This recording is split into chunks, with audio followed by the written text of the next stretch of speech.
Over, bro. There we go. Oh. Okay, what's up? Looks like we're live. Welcome. Welcome to the stream. I don't know what's going on with my hair. Alopecia. What's up with that? Oh, I don't know. What's up, everybody? Welcome. Thank you for stopping by. Good evening, good night, good afternoon, morning, wherever you are, part of the world. And tonight, we're going to talk about Nancy Grace a little bit. There is a podcast we're going to listen to, but we got quite a bit to get through before we get to that. They're going hard for Nancy Grace online. People are upset and angry about, I think, a couple of things, I guess. So I'm going to show you. She did delete one of her tweets. She did respond to somebody too. Said, thanks for watching. And I pulled up these two videos that I thought were kind of funny. We're not going to watch the whole thing, but we're going to watch some of it with Nancy Grace. And then we're going to do some polls too, because I'm kind of curious to know what you guys think about this. And I'll tell you some of my thoughts, but they're going really hard for her. Really hard. Coming at her. How you guys doing? How you guys been today? And I think about the Nancy Grace situation too. And I just think like it's well, like the picture in front of the house. Where's that at?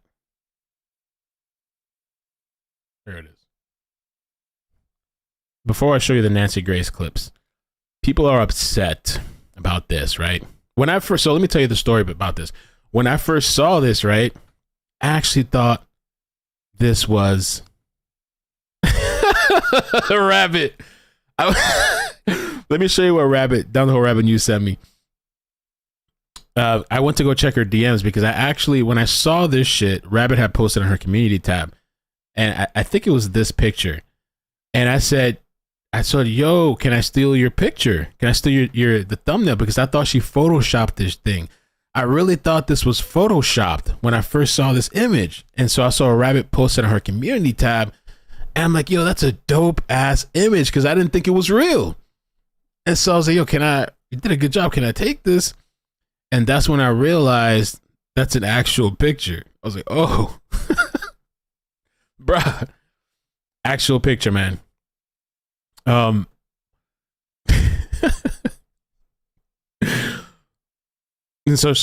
what people are upset about is that she posted up out there. And I have the picture that she deleted. Okay. So we're going to work our way into that. I just want to send you what Rabbit sent me right now, which is really hilarious. If I can somehow download it. But I hope you guys are doing good, man. I hope you guys had a good day, healthy, all that good stuff. There it is. I have too many files on my computer. Somebody sent me this. So I don't I'm not mad at Nancy. I'm not but the community's upset. And I guess this was kind of funny. And I guess this could be considered, there's the picture I meant to show you. So she deleted this. This would be considered tone deaf, which, she has a job to do. She's a reporter. She's big. This is what she does. But I guess posting the table right there, and what they're complaining about is like the backdrop of this. I guess it wasn't in the best taste, right? And then so they're talking about taking pictures. Now, the whole thing with the pictures thing, I don't know who this lady is.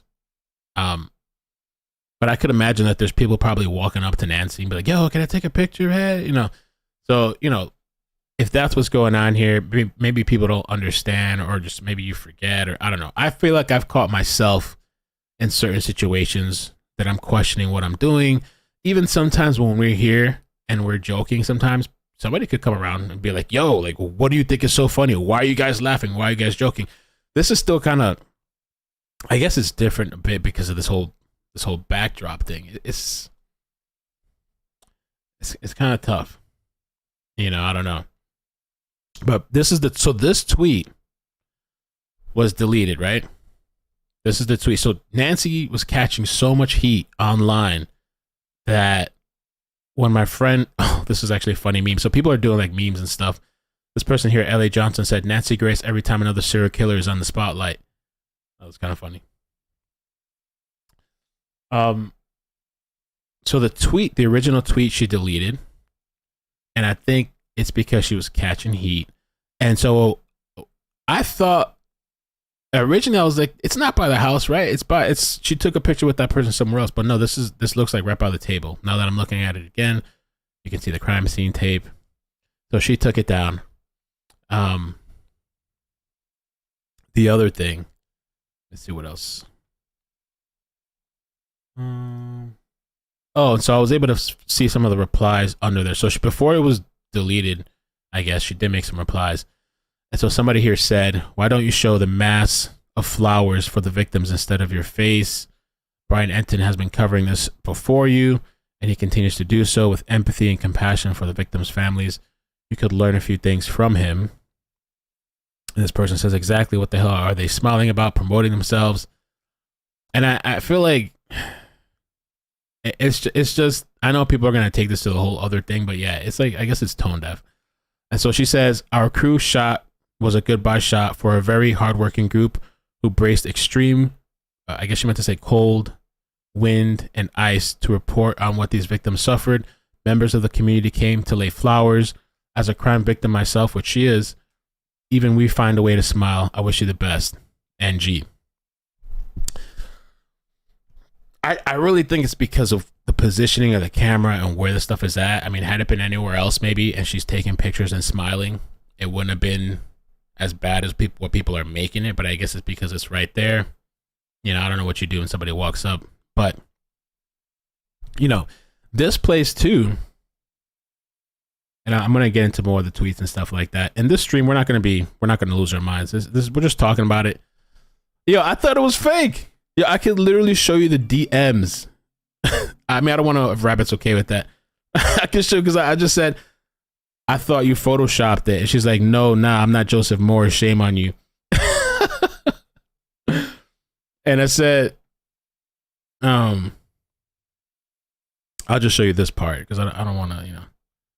I said, look, watch. This is my literal conversation with her. I'm just showing this because I know there's nothing private, you know, but I said, I thought you made this shit. She said, no. I said, she's really sitting out there? She said, yes. I said, oh, they photoshopped her. She said, Lord, no. Yo, I thought it was Photoshop. But apparently, there's a bunch of people going out there and visiting. I guess true crime fans, and I guess they want to see the house and they want to go there. Even some lady took her kid over there, I think. This travel market is going to generate $30 billion just this year alone. I did say billion with a B. Wow, billion? You'll remember, we saw it in Florida when Gabby Petito went missing and the Laundries were being obstinate. People traveled thousands of miles to the home of Brian Laundrie's parents, where he had fled to after murdering Gabby and leaving her body in the Grand Tetons. Take a look at this. We've been following the case since the very beginning, and it's been very intriguing to us. So we wanted to come and see all the action. Yeah, to be able to see the space. Like on TV, you can't tell how close this neighborhood is. I am joined now by Jeffrey Padoshan. He is a professor at Franklin and Marshall College who specializes in dark tourism. Jeffrey, thank you so much for being here. Help me get my head around this. I know why we go. We're the press. We have to. This is the job we do, and it is fascinating. It's why I do this for a living. But I'm not sure I understand why someone would drive 1,000 miles or more just to get an up-close and personal look at where all this news is coming from. And guys, by the way, slow mode is on right now. I didn't even realize that we started with 15 seconds. So you guys want it slower, or how is it? Also, if you guys could hit like, please, I'd appreciate that. It really helps out the stream and the algorithm. If you could do that, I'd appreciate that. So I'm just bringing this up to, like I said, I can, what's the word? I don't know. I can't even think of the word I'm trying to say. But I can come to like, yeah, probably in Porte's, probably why she deleted for sure. And these people in the community are pissed off about it. But as well as there's a bunch of people apparently going out there. There's been a bunch of YouTubers out there, you know.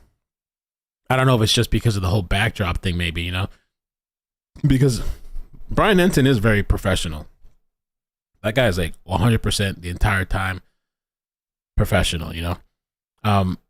Nancy, I feel like she's also, you know, she does crime, she's true crime, but she's also like entertainment in a way, you know?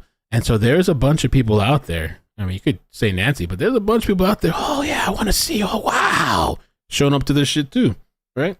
Sure. Well, these type of experiences allow people to get closer to death and crime without being in real danger. Think about it like it being kind of like a television show, but this is a television show that you can live. In some cases, you have some people who are looking for sensations that they don't feel in other aspects of their life. So I'm going to say that it has to probably be the smiling thing that people are in the backdrop, I guess, because there's a bunch of people out there, community people out there. I slowed it a little bit more. Yeah, I never heard so many people asking for the slow chat. Hey, please think about slow, please.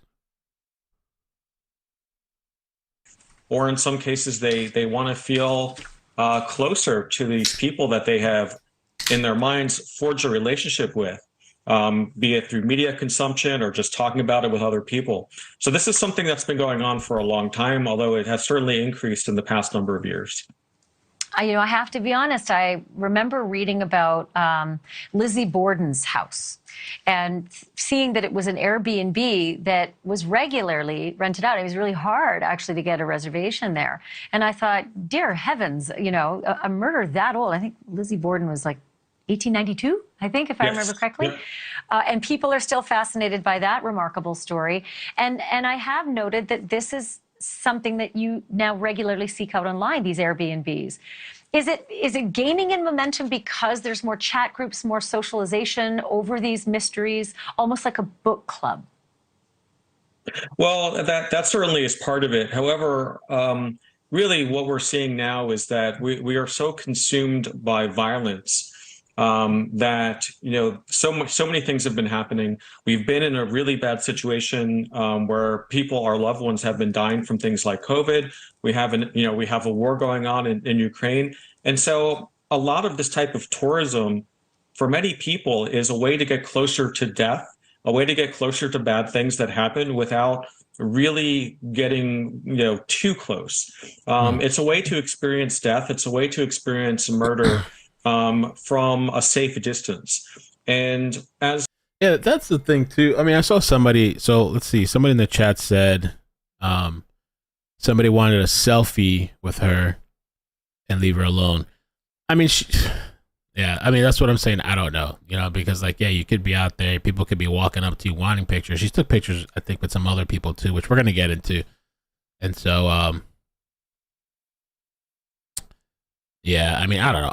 I'm not losing my mind over it, but people are really upset about it and they find it distasteful on, I guess the community. I'm going to show you some of the posts too. I thought I was surprised when they did the whole F Nancy Grace sign. I was like, wow, people got a lot of energy for pretty disliked, it seems like, by some people, but also loved by others. As we are more consumed by all the violence that's happening in our world, and we can read this, we can read about it and we can see it 24 hours a day, 7 days a week. This is a form for some people of preparation. This allows us to ready ourselves for bad things that could potentially happen to us, but it allows us to do it from a safe distance. That's a fascinating angle I hadn't thought of, that it readies us for whatever might happen in our lives. Is there a kind of person? I recall hearing an interview with a woman who was renting out her Airbnb because it had a haunted aspect to it. There had been a murder there many years ago. And she said, at first I thought it was going to be a bunch of people with tattoos. I'm not sure what that means because almost all of us we all have tattoos now. But she said it's really everyone. So I wanted to get from your perspective, is there a type that does this sort of murder tourism? Is there a kind of person, a kind of look, or is it every doctor, lawyer, teacher, carpenter, librarian, you name it? Well, it's certainly not for everyone. And I think a majority of folks are still going to want that Disney vacation, or they're still going to want to go somewhere in the Caribbean. But not everyone is cut out that way. Not everyone is cut from that leisure travel cloth. Certainly more people are into adventure. And the adventure is not necessarily about physical adventure. It's about adventure in terms of the sense. My friend says, but nobody else brought a whole anchor desk and a tent with heaters to set up a studio on the curb. That's the difference. I think what Nancy is doing out there, though, she's doing like a podcast out there, you know, and she's doing a podcast, and I also think she's doing a video podcast because I think she did come kind of late onto the scene for sure. But she's doing a video podcast. I think that's for like the Fox News thing. So I'm pretty sure. I think it was a table to like set people off. Conversations that you seek. So this could be something, going to a place that's haunted. You're probably going there because you're maybe hoping that there are going to be ghosts, or you're maybe hoping. All right, that's enough of that. There was another story from like Daily Mail, just like briefly, and then we'll continue on with the Nancy stuff. There was a woman, Amanda Paget, and her daughter rolled up by their house in their station wagon, loaded up with luggage. They were on their way home from Spokane after spending a weekend. I mean, I get people wanting to see it too. I guess it's kind of two different things. I mean, I guess it's one thing to roll by. I mean, there's obviously a fascination for this stuff, even though we're talking about people that were murdered. They're victims. It's horrendous. But the genre itself too, it's blowing up apparently. More and more people are into this stuff. Two men recorded as the most recent owners of the property, Scott and Daniel, are staying mum. Repeated attempts to reach the owners were unsuccessful, and Etsy told a neighbor not to talk if approached by journalists. Okay.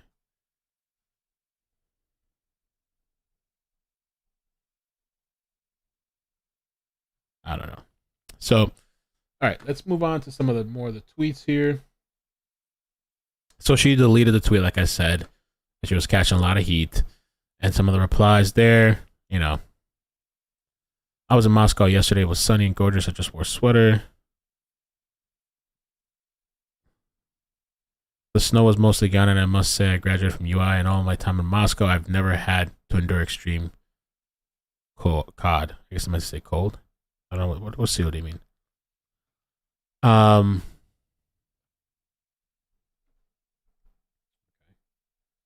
So, and I'll get the super chats right after we get through this part.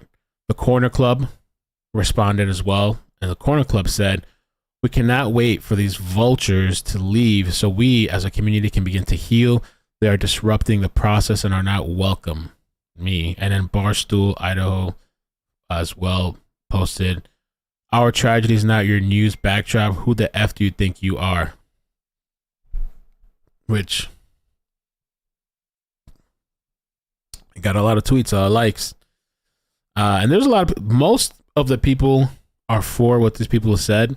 There's some people that are standing in support of Nancy. There's one person here.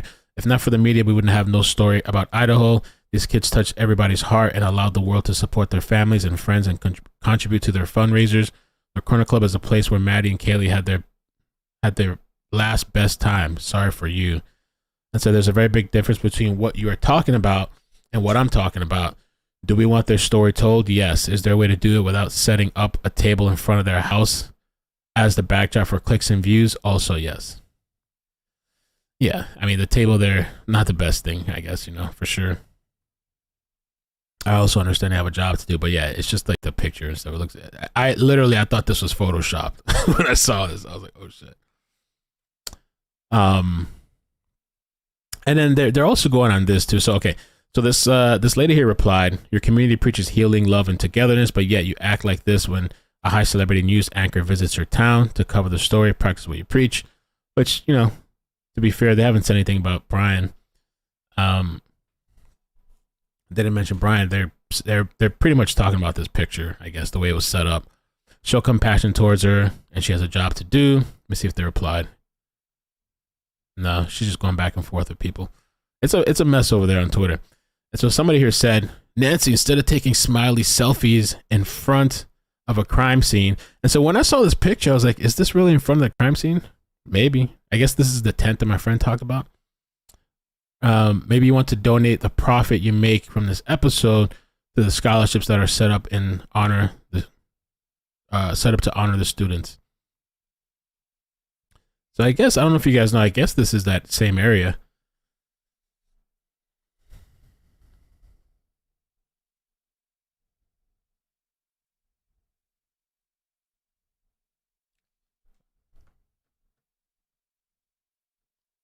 Awesome crew making it work in rain and cold outside at-home crime scene.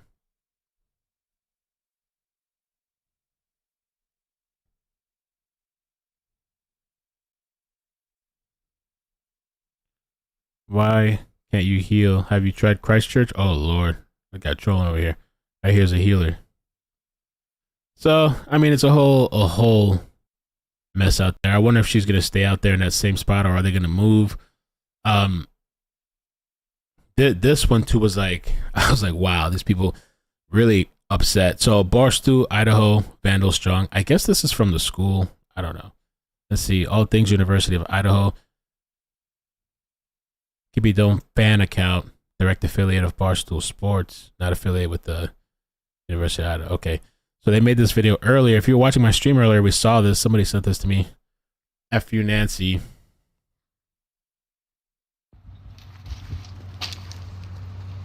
Oh, okay, so that's where the picture was taken. That's the like the little studio that they have there.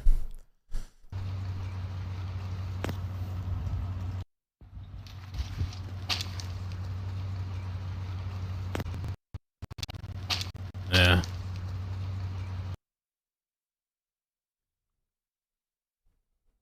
And so Nancy Grace apparently replied. People are saying blast music out there so she can't record. Yeah, someone say blast music. A day late and $1 short. And she did reply though. And so one person here said, so Nancy Grace is the only person that's not allowed to be outside the house like that.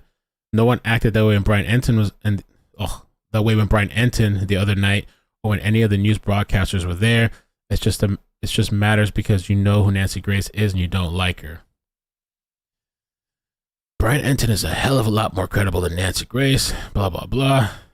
If she wasn't at a table with a tent and a heater to protect her helmet head hairstyle. And Nancy replied. She said, thanks for watching. NG, Nancy Grace.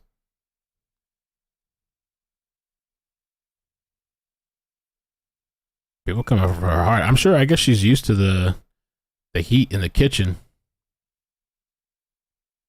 And they did a little Photoshop too.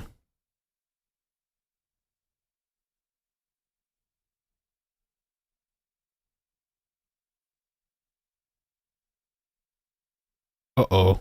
Internet bullying is not deserved or acceptable. Reported. Oh, shit. And then they even, somebody on an account. If I was her, I'd be a little bit, I'm sure they got security, but I'd be kind of maybe try to be a little bit safe out there because people are pissed. And then maybe people are looking to take out some anger with everything that's happened out there. The tavern is offering a $100 bill to anyone who can get into a live on air Nancy Grace report with a sign that says Idaho Vandals will win the FCS football playoffs next year. The only thing is, does she record live or is it pre-recorded? I thought it was pre-recorded.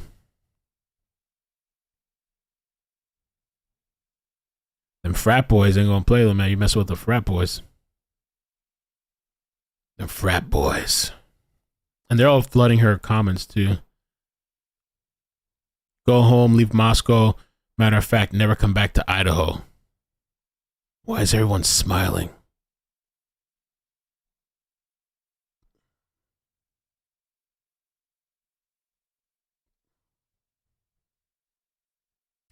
So, I don't know. What do you guys think? Should I do a poll? What's the poll? Should I say, let's do a poll. Let's get a feel for the, see what the chat feels. All right. Let's see. Nancy Grace. What should be the poll options? Somebody said NG, nothing good.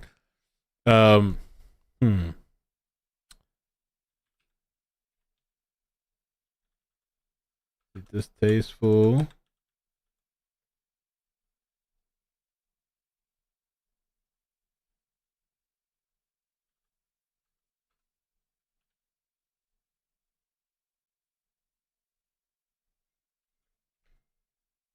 Not big. Let's see, something like that.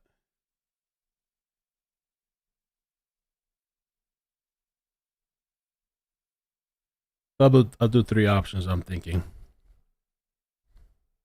Oh, okay, that's a good question. That's a good one. Okay, so we can do the.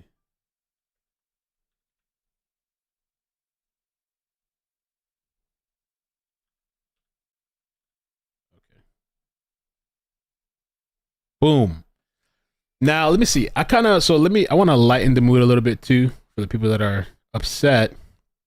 Let's watch these 2 videos. We don't have to watch the whole thing. And then we'll watch.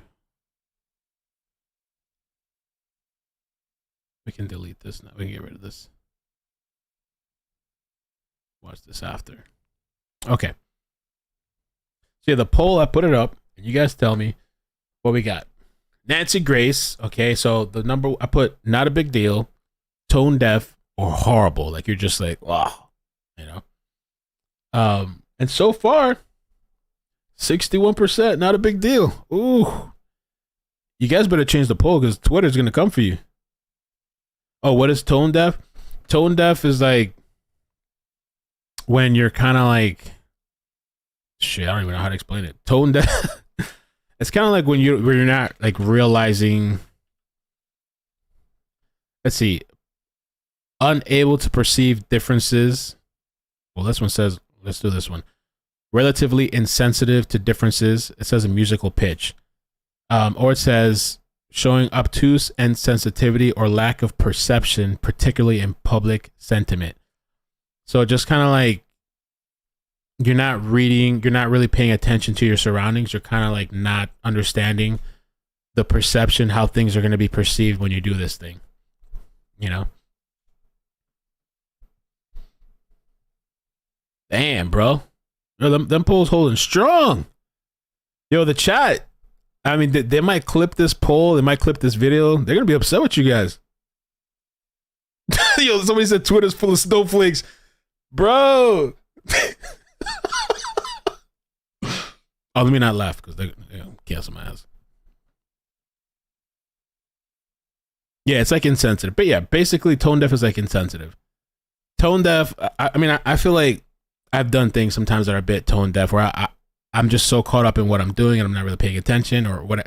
I don't know. Something like that. You're unaware of anyone, including yourself.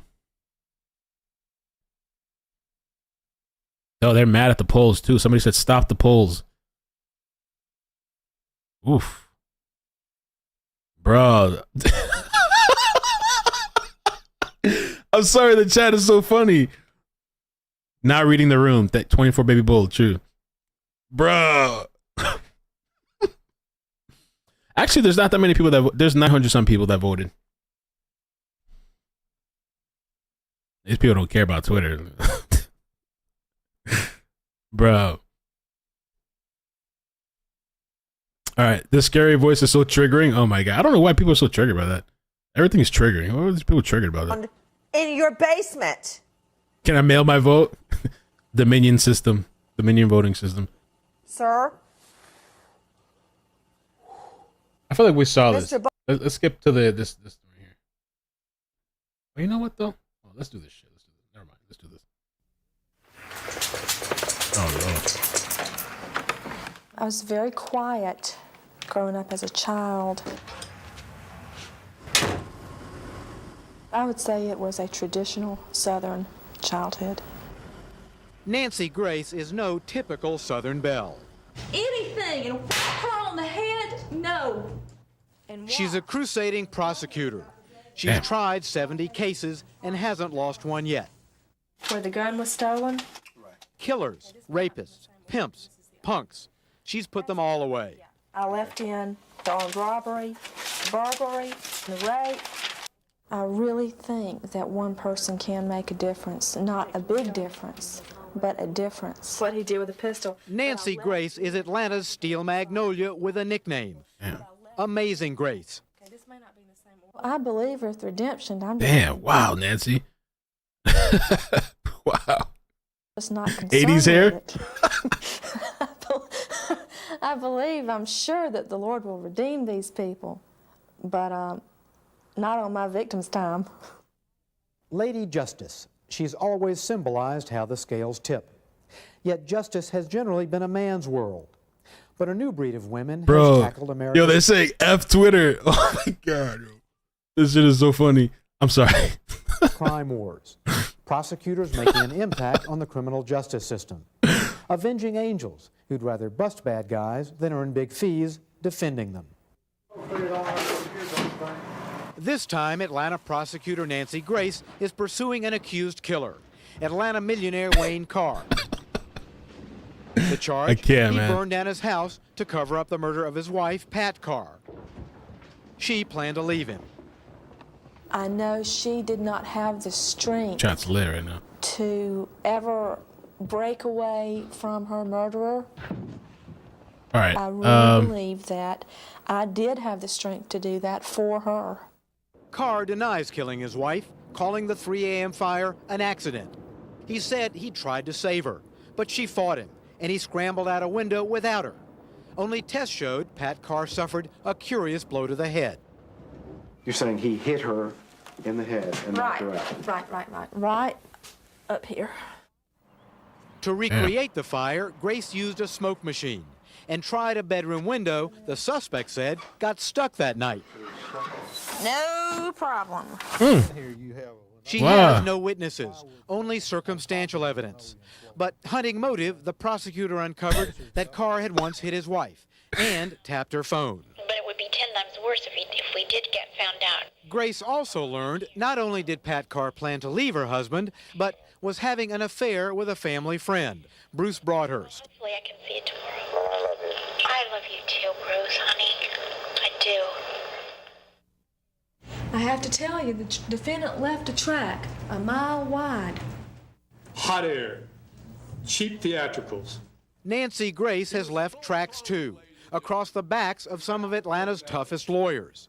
They give her high marks for homework. Probably her greatest strength is the ability to put together the facts. I want to see some of it would be interesting to see some of Nancy Savage moments in court and trial. Of a case. Veteran criminal lawyer Jack Martin defended Wayne Carr. Which he suffered through himself is going to spectate. The other side of the coin is she's this incredibly flamboyant lawyer in the courtroom. He was about to say crazy. I thought he was going to say crazy. It's crazy lawyer. The other side of the coin is she's this incredibly flamboyant lawyer in the Maybe courtroom. he just meant to say, he was going to say incredible. I thought he was going to say crazy for a second. Who is constantly posturing and playing to the jury. Do you think the state's heart is stone? Acting like she's this little lost lamb. Who in court plays Southern Belle to the max, beehive hair, drawl and all. Y'all, you can look Oh, at it. she got Southern draw like that? I didn't know that. Y'all. Beehive hair, drawl and all. Y'all, you can look at it and see even I with my She always does talk like that, I guess. But it seems more pronounced right there. I don't know. naked, untrained eyes can look at it. I don't play on anything. I am a woman, and I am from the South. I think most female lawyers would be embarrassed to act like Nancy Grace does in the courtroom. It is what you believe in your head and in your heart. If they have sour grapes, Art, they can just chew on them. You can see. In her crusade to convict Wayne Carr of murder, Grace lays out her case for arson, reenacting how she believes Carr started the fire that night using a flammable liquid. There's water on the floor. You can see it. Oh, I thought for a second she was going to throw it at the jury. That'd be too much, right? Imagine she took that shit and just splashed it at the jury. How she believes Carr started the fire that night using a flammable liquid. That'd be like a shock and awe. I wonder if anybody's ever done anything like that. They can't, right? They shouldn't do that because you could really turn them off. But has an attorney ever done that? Like a shock and awe type of shit to the jury? Just throw it right on their ass? How she believes Carr started the fire that night using a flammable liquid. There's water on the floor. Man. You can see it. Then she makes the victim come alive for the jury. You heard that she had been shoved, had been punched, had been slapped. I can't believe you can turn away from all the planning and all the scheming he did to kill Miss Carr. Even critics say Grace has a special way with victims, that their pain fuels her passion for justice. What she's never told other lawyers until now is why she feels so close to victims. She has been one. She is, huh? Keith Griffin was a baseball star at Valdosta State in South Georgia. Nancy Grace was the sorority girl with every girl's dream. Her own family, children, a life together with a man she loved. When I saw him for the first time, he had the most beautiful blue eyes ever. And I thought, that is the most wonderful person, and I'm in love with him. And then, in one fell swoop, everything changed. I feel like her southern accent was more pronounced back then. I don't know if I hear it that strong anymore. My plans for the rest of my life changed. In one life-altering moment, 26-year-old Keith Griffin was gunned down by a criminal on parole. A random act of violence. Like every other murder victim's family, I will never get over it. And I was thinking too, because I saw somebody saying as a victim she should know better. But I remember too when Steve Goncalves, I think at the I forgot the name. I don't know exactly what it was. When the parents were speaking, he had made like a little light joke, and some people got so upset about that and really angry. And I was kind of like, I guess he was kind of trying to lighten the mood, but they were really angry with him about that too, or whatever. I know this is the table thing is different, but I'm just saying people say that like they're not allowed to like laugh or they can't have any other emotion but one emotion the entire time. For Nancy Grace, the justice system had failed. If Keith's killer had been in jail, this would never have happened. You sound very angry at the system. I am the system. I am part of the system. And it failed that time, and I hate to see it ever fail again. Nancy Grace was just 21 when her fiancé was murdered. She left school and abandoned a dream to become an English professor. She was lost for 2 years until she found law school. Got a job prosecuting criminals and gave up her life as a victim. I have to say that becoming a prosecutor and caring about my cases and letting that be the focus of my life has been like a tonic. It's been a cure. It's interesting. I've never seen this video before. It's a side of her that I've never seen. When it's trial time, Nancy Grace shuts out everything. Friends, family. Nothing matters but the case. We have had people And friends and family. Ain't fucking with her family either during the case. working overtime, triple time, weekends, unpaid. Oh. Nothing in it for any Look at he's just like, I'm tired of this crap. I'm tired of this. of us. Except Yo, you saw the look too, like side-eyed. unpaid. Nothing in it for any of us. Except we believe he killed her. Convict him. And will you publish the verdict, Miss Gray? It took the jury less than 2 hours to find Carr guilty. As to count one, malice murder, we, the jury, found the defendant, Weldon Wayne Carr, guilty. Yeah, she must have been like a pain to deal with. Like if you're on the opposite side. Ooh. One more little clip thing that I thought will kind of lighten the mood a bit. It's Thursday night, but I feel like it's Friday night for me because there's no school. My daughter's not at school for till Tuesday next week. This is the infamous, or not infamous, famous basement video, but I'll skip that because we've watched it mostly. Kind of went viral on my channel and on YouTube and on TikTok. But I'll start over here, and then we'll get to the podcast.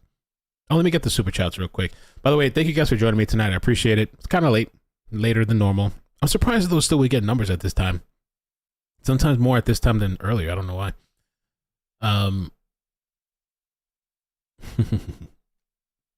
Lacey, thank you for becoming a member. Appreciate that.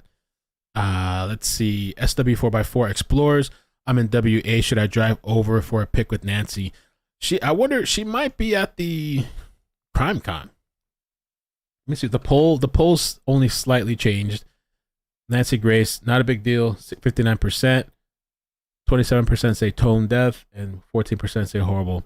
I might post the poll to Twitter after. We'll see how far it gets. Lacey P, thank you so much for the super chat. Says great coverage. Thanks. Janie, thank you for the super chat. Says for the longest time I thought Brian Enton was the co-host of that. Oh my god, of that dude that hosted MTV's Catfish. Don't come for me for real. They do look similar. Brian, let me see. Catfish. I know you're talking about that guy. Catfish, the show. She's talking about.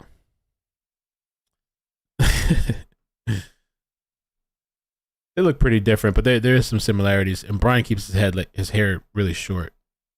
Guy has like a.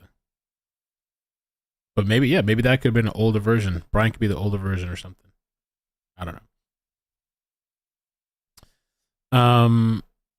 Dr. Edward Moskowitz, thank you so much for the super chat. Mel, it's good to have a moral compass. Watch Mel's program. Don't come to Moscow with the family. That's true.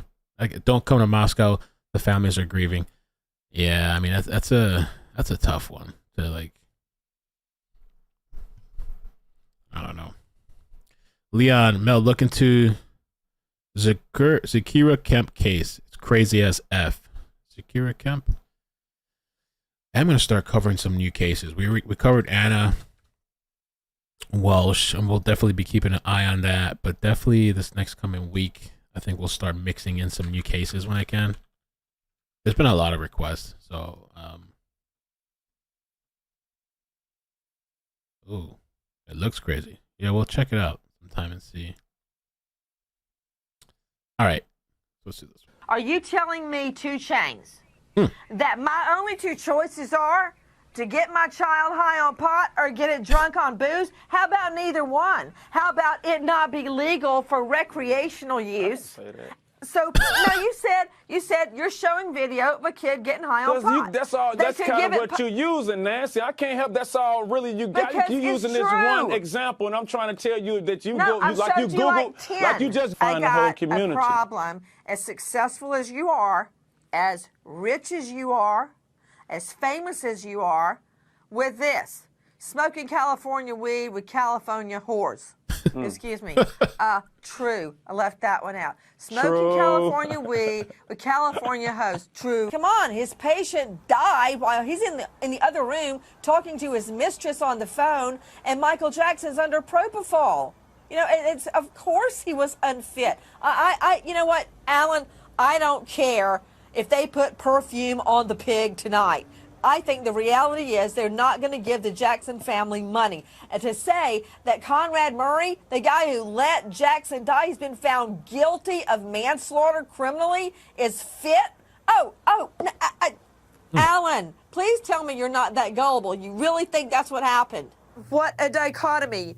I could hear in my ear the quietness of the courtroom as the verdict was read. And then right behind me, the cheers of a crowd that has amassed in support of Travis Alexander and in support of our system, cheering as the verdict was announced. Repeat, guilty of murder 1 in the death, the slaughter of unarmed Travis Alexander. Because Kaylee is dead and her body decomposed just 15 houses away from where the Anthonys put their head on the pillow every night, every day, searching for this little girl.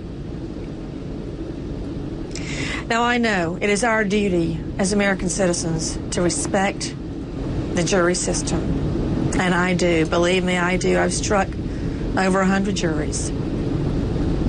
But I know one thing. As the defense sits by and has their champagne toast after that not guilty verdict, somewhere out there, the devil is dancing tonight.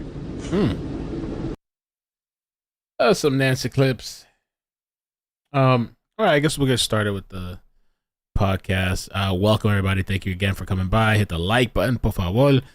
And I don't know why I just find it like I chuckle every time I see like an article like this. This is an old article. I searched it.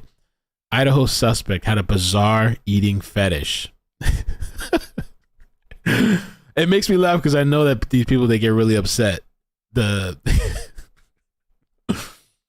the interesting thing with that is I've seen some vegans say that it is a little bit much to make people change out their pots and pans. Like some of them, they just wash it really good or something. I don't know. But some say that's normal. And we already kind of covered this. Obsessive and compulsive disorder is common and long-lasting condition where a person is repeating the patterns, thoughts, and fears.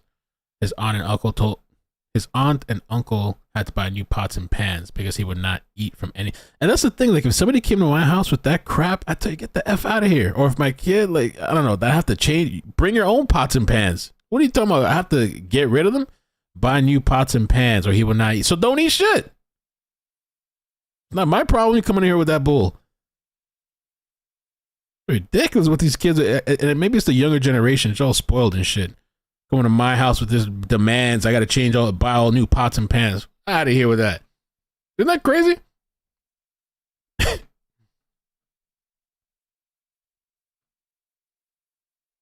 Don't eat. Not my problem.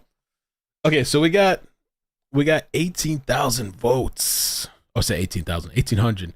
Not a big deal. All right, so I'm gonna post it. I'm gonna give it like 5 more minutes. Let's do the Nancy podcast.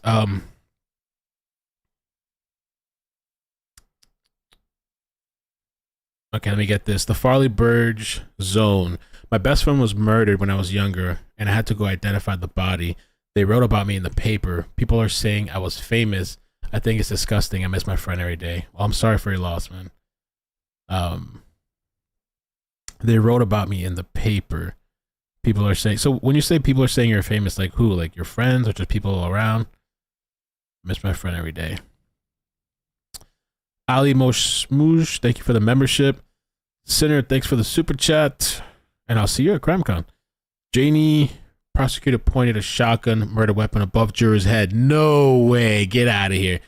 Janie says that a prosecutor pointed a shotgun murder weapon above juror's head, yelled boom, then racked it, repeated 3 times, then closed her statement. I gotta look that up. When I start the podcast, I'll look it up. I gotta look that up. Is it on video? Devon says Nancy Grace rules. I don't think she's canceled. They might be upset on Twitter, but it's kind of, it's not enough to cancel her. I mean, they have the right, everybody has the right to express how they feel, but Ryan, thank you for the super chat, says I dated Nancy's niece in Macon, Georgia in 2005. She looks just like her aunt. No way. Dr. Edward Moskowitz, Mel, go do fun stuff with your daughter. Enjoy your little one. So cute. Thank you. Yeah, I don't know what we're going to do next couple of days, but I'll figure something out. Cash, thank you for the super chat, says Nancy Grace has confirmed what I thought with now seeing her attorney days, in my opinion, allegedly. Tiffany, thank you for the super chat. Hey, Mel. Ali, 89, says scary voice. You want to hang out? I just want to go on a date. Please take me out. Oh, I'm normal. I just want to tickle you. Coochie coo. Man, thank you for the super chat, says, hey, finally caught alive. Amazing. The Jeweled Monkey, 10-month membership. Amazing. My grandparents and parents watched her. The thing that bothers me the most sounds like she has had a stuffy nose for 42 years. LOL. Lot about it. All right, let's get started with this. And I guess she's still outside. I wonder if she's gonna stay out there. It's gonna become a hazard now for her to be out there. Are the vandals gonna come and get her? I don't know. Are they gonna try to like make sounds to interrupt the podcast? With a podcast, it stays with you long after the episode ends. There's an Apple TV Plus original series called Truth Be Told. Truth be told, the economy is crazy right now. As a working adult doesn't mean you have to sacrifice a high-quality education. Purdue University. Crime Stories with Nancy Grace.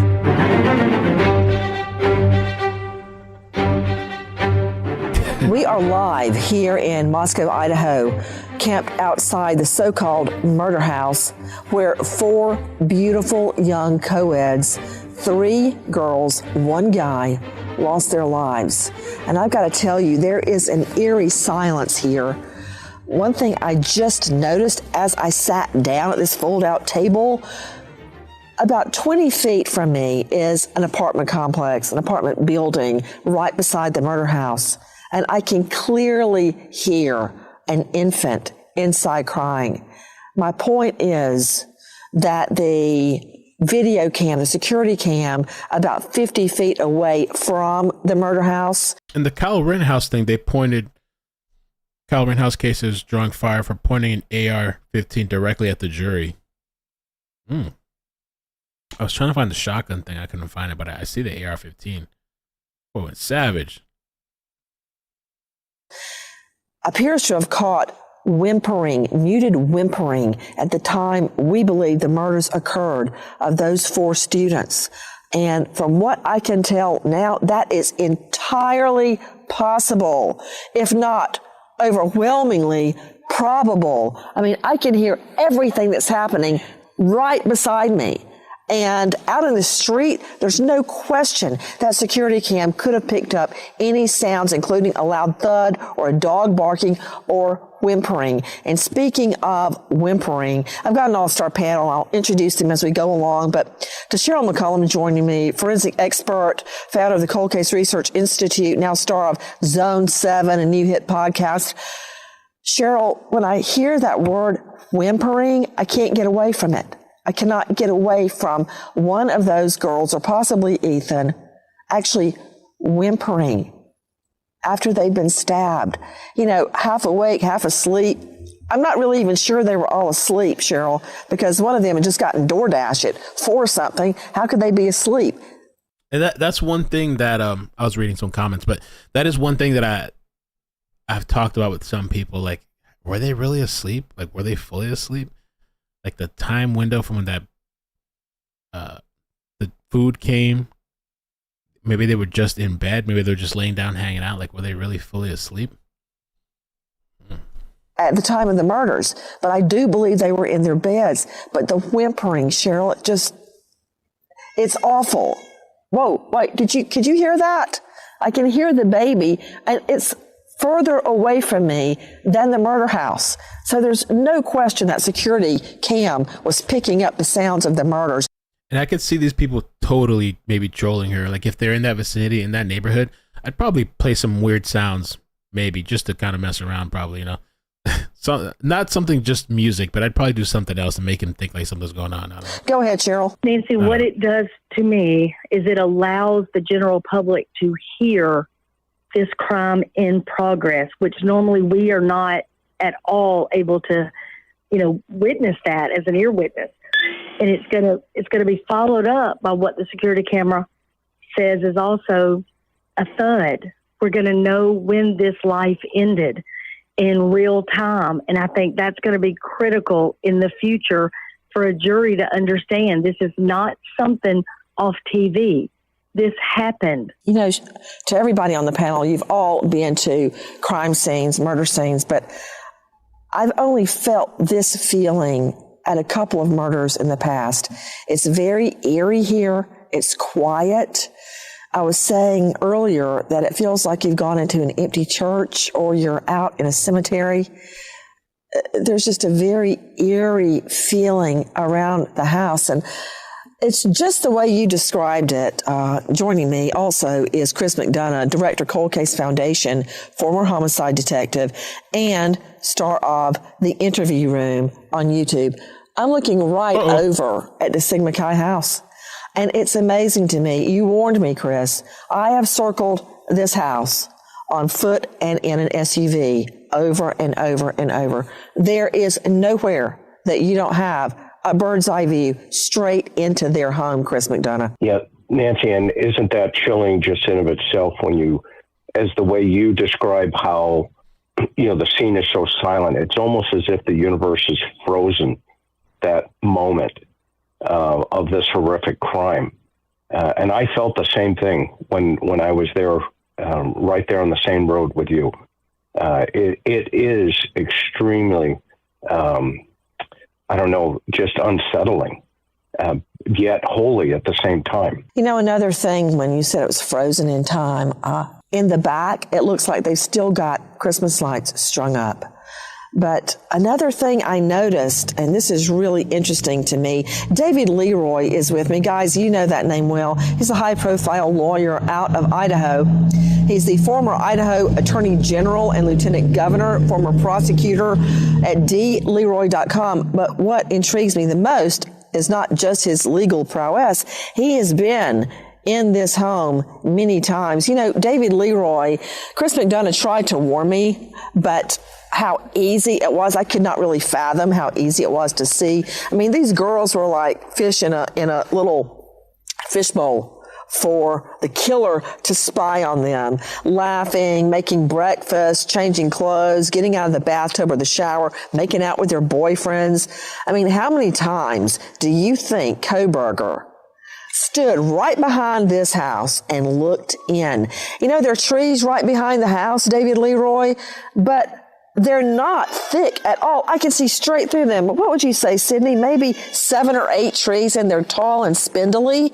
You can see straight through them. They might as well not even be there. Well, the setting, as you have discovered, Nancy, is both somewhat intimate, a little offshoot of a road that almost dead ends halfway up a hill. It therefore is on a rim where you can look across the Sigma Chi house.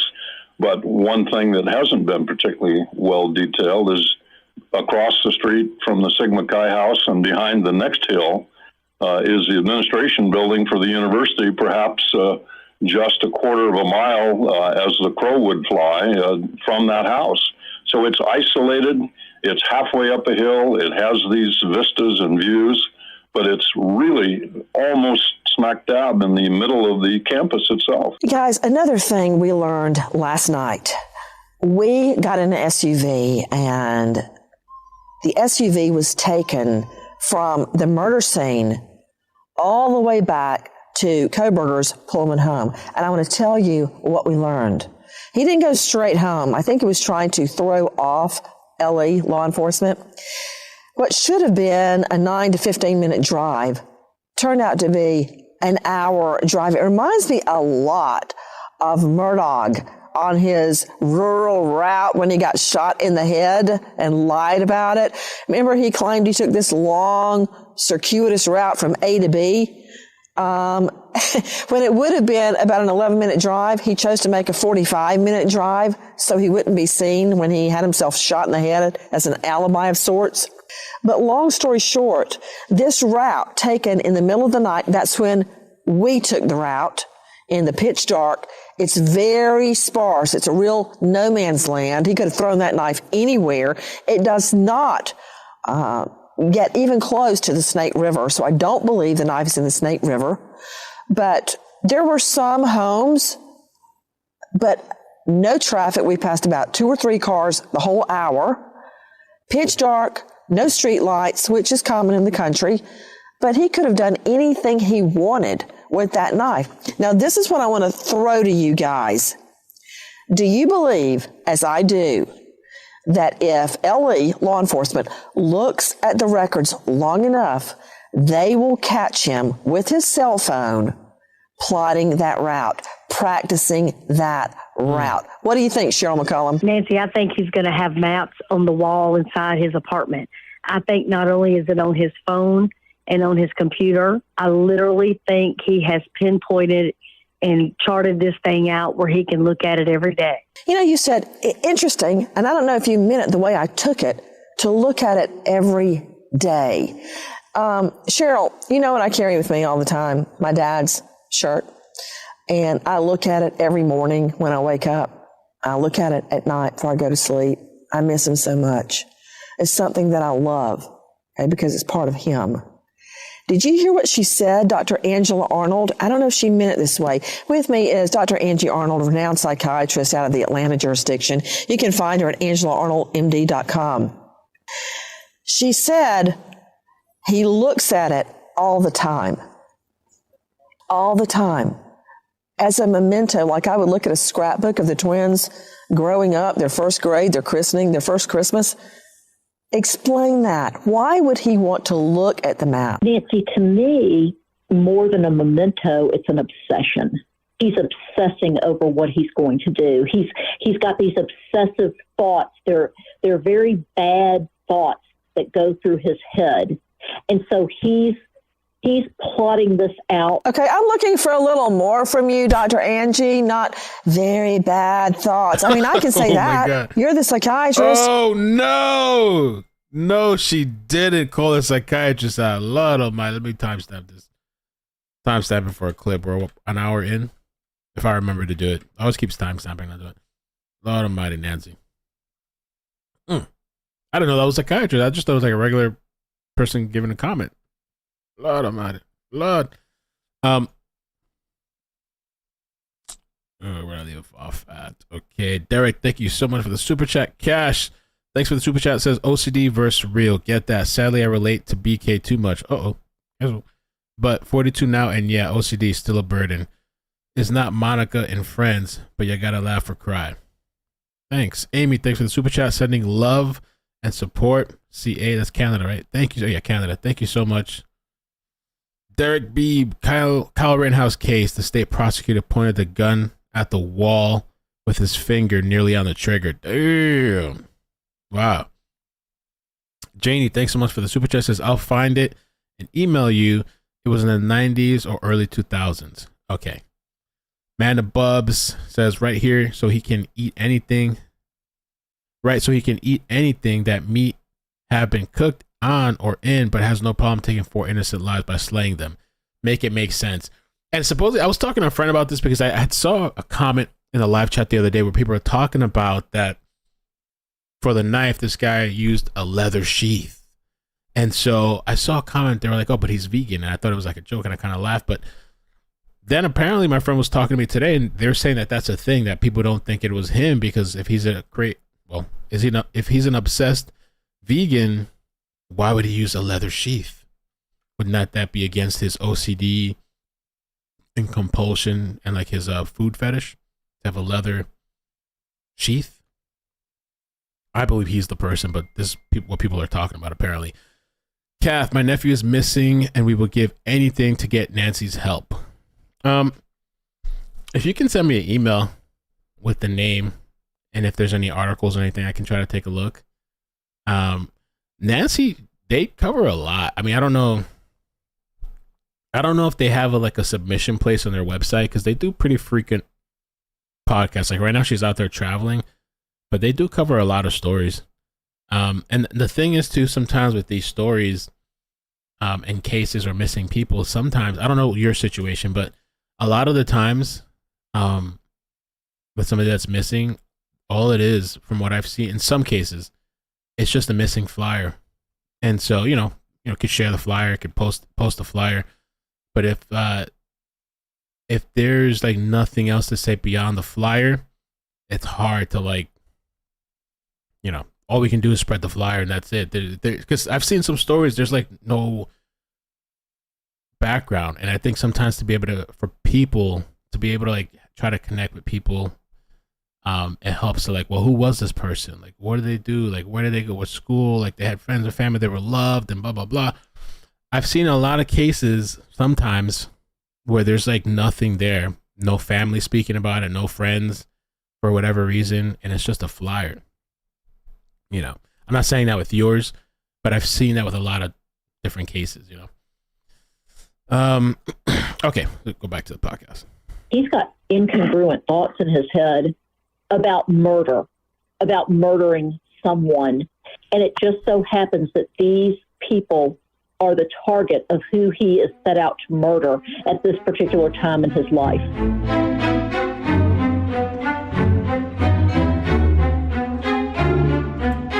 Have you ever been so enthralled with a podcast it stays with you long after the episode ends? Truth be told. 1 million credits for prior learning, helping students reach their goals faster.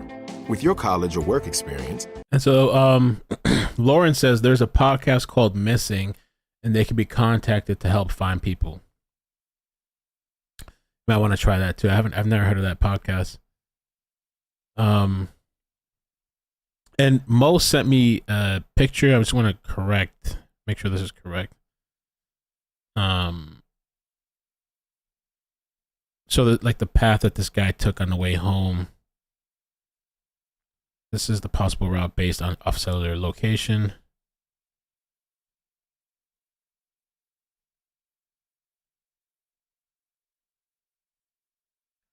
I actually like this. Let's take a look at this because this has an explainer. So at some point I'll show this map, or maybe I should just show it now.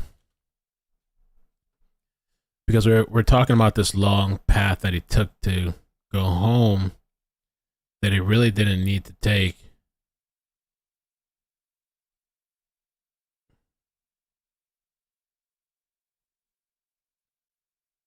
Okay. Let me show this here.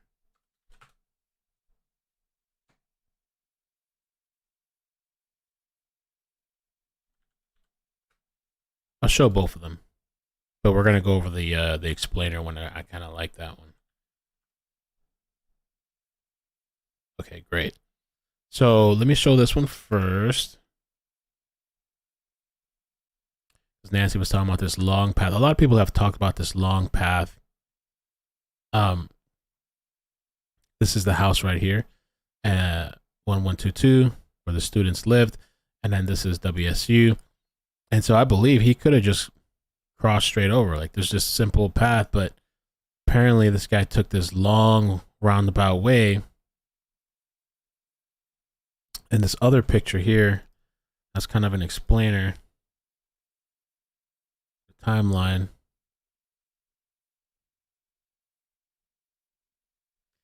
The timeline shows the alleged travels of on November 13 of Brian Kohberger. The locations and times were established with a combination of videos that allegedly show Kohberger's white Hyundai Elantra and the network connections his cell phone allegedly made with various towers. Investigators put these details in an affidavit that was released Thursday. And so, okay, number one, 2:42 a.m., Kohberger's cell phone is located at his residence, 1640 Northeast Valley Road. So this is right here, Pullman. 2:47 a.m., the cell phone shows it traveling south through Pullman, then stops reporting a network connection. 2:47 a.m. in the morning. So this is number 2. Okay. But 3, I don't know if I should leave it full screen or not. Number 3, between 3:29 a.m. and 4:20 a.m., the Hyundai Elantra makes 3 initial passes by the 1122 King Road residence, leaving via Walantra Drive. It returns a 4th time at 4:04 a.m. First driving eastbound on King Road, it leaves the area at 4:20 a.m. traveling at a high rate of speed. So number 3 is right here. So I'm assuming. So at 2 here, he turns off his cell phone in the area. On 3, I would assume that he just took the straight path over here. 2:47 through. Or did he take the long path? Number 4, 4:48 a.m. The cell phone comes back on. So he's in this area here, Blaine. Online and pings at Blaine near US Highway 95. 4:50 a.m. to 5:27 a.m. The cell phone pings near Genesee, then Uniontown. Number 5. So he's going down this way, south. Take a look. Number 6, between 9 and 9:21 a.m. The cell phone shows that it leaves Kohberger's Pullman residence and travels to Moscow. Number 6. So okay, yeah. So this is the morning where he drives back. 9 to 9:21 a.m. The cell phone shows that it leaves Kohberger's Pullman residence and travels to Moscow between 9:12 and 9:21 a.m. It connects with cellular resources that provide coverage to the area where the King Road residence is located. And I can't believe that this guy didn't turn off his cell phone to do this. He must have really been like crazy in his head to think like to not even like turn it off. I don't know. Number 7, 9:32 a.m. So where we're at 7. The cell phone returns to the area of the Kohberger's Pullman residence. Number 8. 12:36 p.m., the cell phone shows it near Kate's Cup of Joe coffee stand in Clarkston. Surveillance footage from the nearby chef's store shows a white Elantra drive past the coffee stand. 12:46 to 1:04 p.m. Number 9, the cell phone pings near the Albertsons grocery store in Clarkston. Video footage from Albertsons show Kohberger exiting the white Elantra at 12:49 p.m. The interior cameras capture him walking through the store, purchasing items at the checkout and leaving at the store at 1:04 p.m. Number 9 and then number 10. Is it just me? I don't even see number 10. Where's number 10 at? Number 10, 5:36. Between 5:36 and 8:30 p.m., the phone stops reporting to a network. During this time, that is the final mention in the affidavit gives of Kohberger's alleged movements. Number 13. So I'm still kind of like, let me see. Okay, here's the cell towers near Moscow. Okay.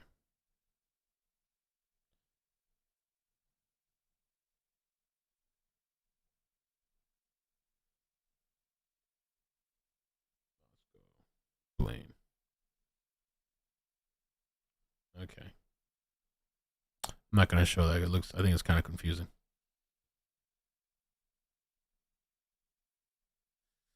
So I don't know. So he took like a longer route. I'm still kind of confused about this. At what point did he take the longer route? Was it let's see. Was it on the way back? Makes 3 initial passes that morning. Then about 28 minutes later, the cell phone comes back online and pings at Blaine. So I guess, he headed down. He headed south. And the next thing is Genesis. Yeah, so he headed south. Okay. Yeah, so he took this long path, I guess. That's what I was thinking. I kind of want to pull this up on the map. I'm gonna keep playing the podcast, but I'm gonna pull it up on the map. This is a possible route based off a cellular device location.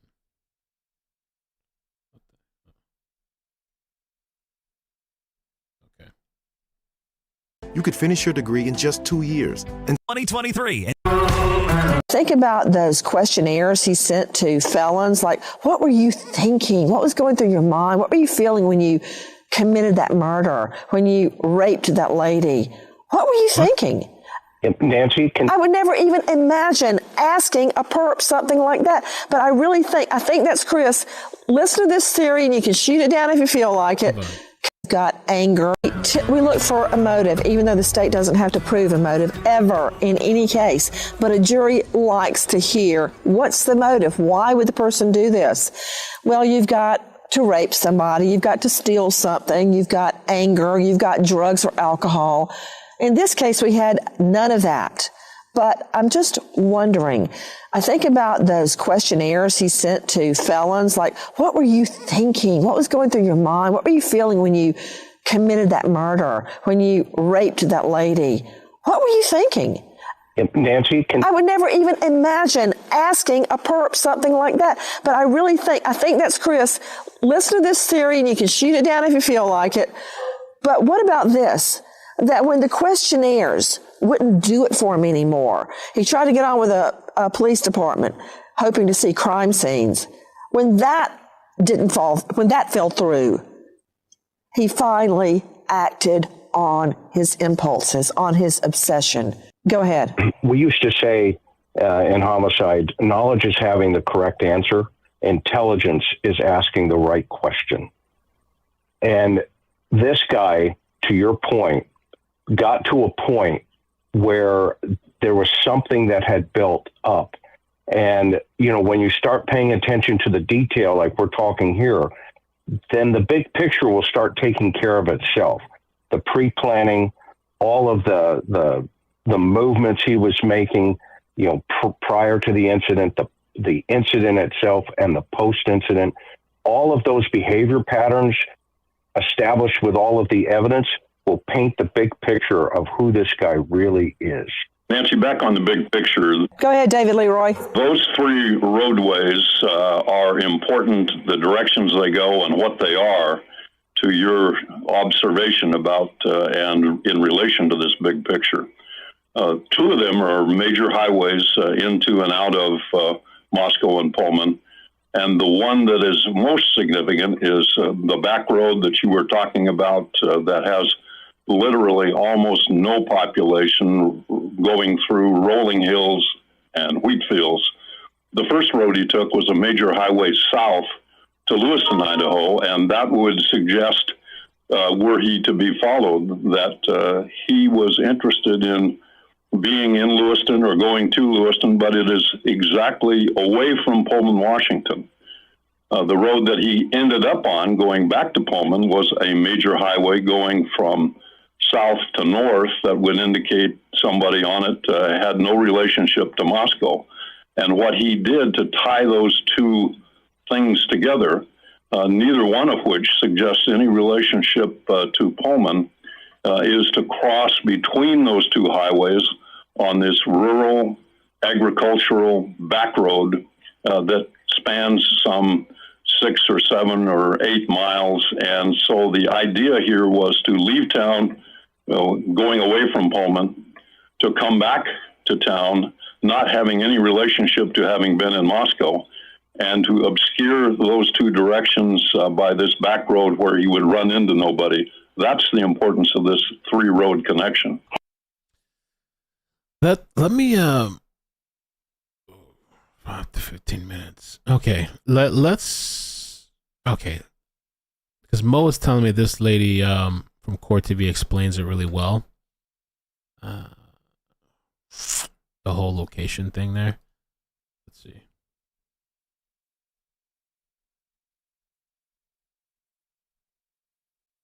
That he's driving.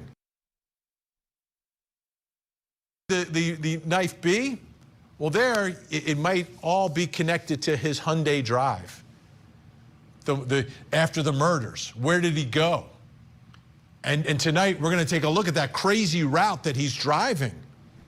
I guess a quick drive from his apartment to the murder scene, to the crime scene. There's a quick drive back. But that's not what he does. That's not what he does afterwards, and that's not what he does after he returns to the scene of the crime. Coeur TV legal correspondent Chanley Painter is tracing those steps tonight. Just hours after police say 4 college students were brutally stabbed inside this home in the early morning hours of November 13th, 2022, the alleged killer returned to the scene. Brian Kohberger's cell phone allegedly shows him here at 9:12 a.m. and staying for about 10 minutes. But that isn't the only location police placed Kohberger that day in the hours after the murders.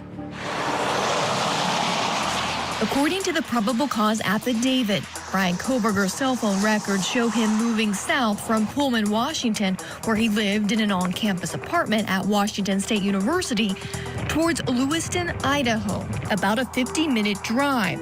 The town of Lewiston is located on the border of Washington State. Yeah, so it's like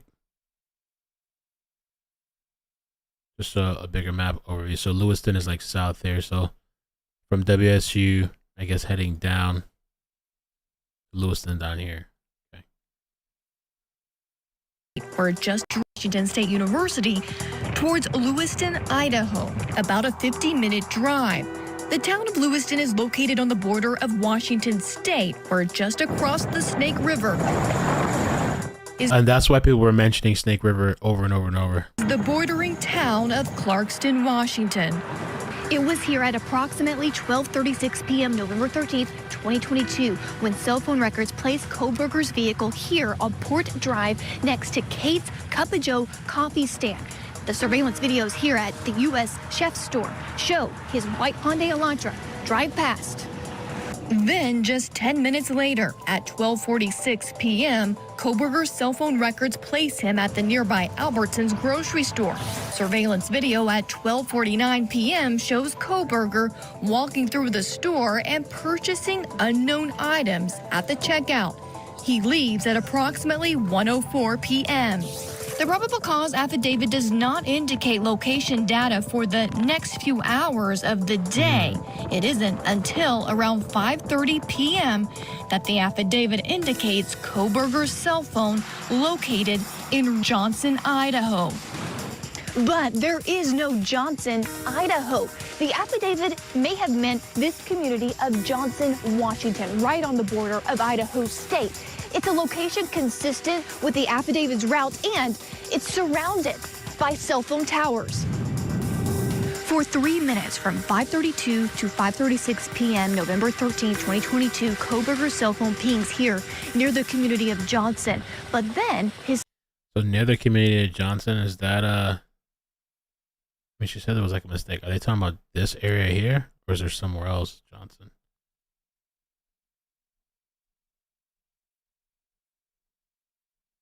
Oh, okay, yeah, Johnson, the community over here. Probably what she's talking about. So I mean, he had so many places that if he was gonna get rid of something, to do it, like this, it would be so vast just to them find. I mean, for them to be able to find where the weapon could be, it could be anywhere, man. Cell phone goes dark for 3 hours.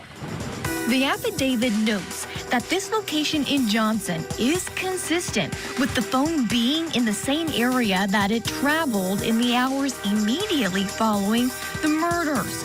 And according to the affidavit, from 5:36 p.m. when it was in Johnson until 8:30 p.m. November 13th, Kohberger's phone stopped reporting to the network, meaning he turned it off, put it in airplane mode, or the phone was in an area without cell coverage. While the probable cause affidavit does provide new revelations into the movements of the alleged killer in the hours after the murders, there are still many questions that remain. Why did he drive so far to the grocery store? What did he buy there? Did he get rid of that murder weapon and other incriminating evidence along the way, or during that 3-hour period his phone went dark? For now, we wait, and answers may only come during his trial. Reporting in Moscow, Idaho, Chanley Painter, Court TV. That was a good explanation. Probably one of the best ones I've seen, I think.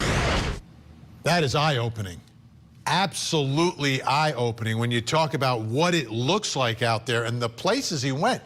Middle of nowhere, folks. Let's bring in Court TV legal correspondent Chanley Painter, who was in the middle of nowhere today, but tonight she's joining us from Washington State University campus. Don't smile. Where the defendant used to work and study. Chanley, great to see you. Wow. Tell us a little bit more about the places that he visited. I mean, that is so revealing, the video actually getting to see what these roads and towns look like. There's nobody there.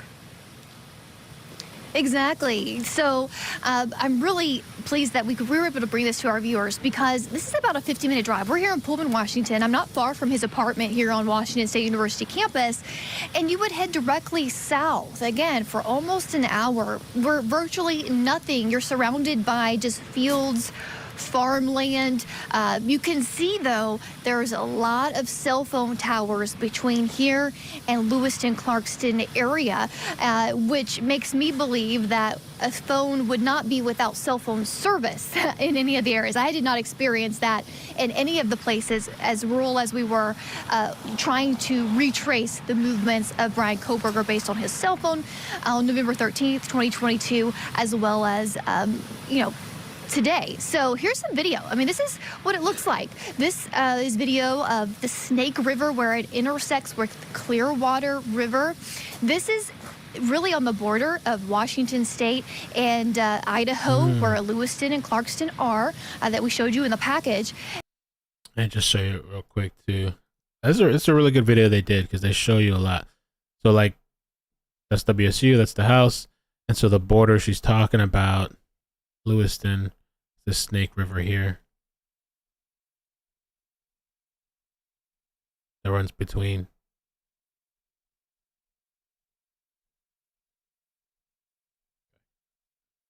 And, you know, speaking to so many locals as we made this trek yesterday and today, this is a river that moves swiftly, Vinny.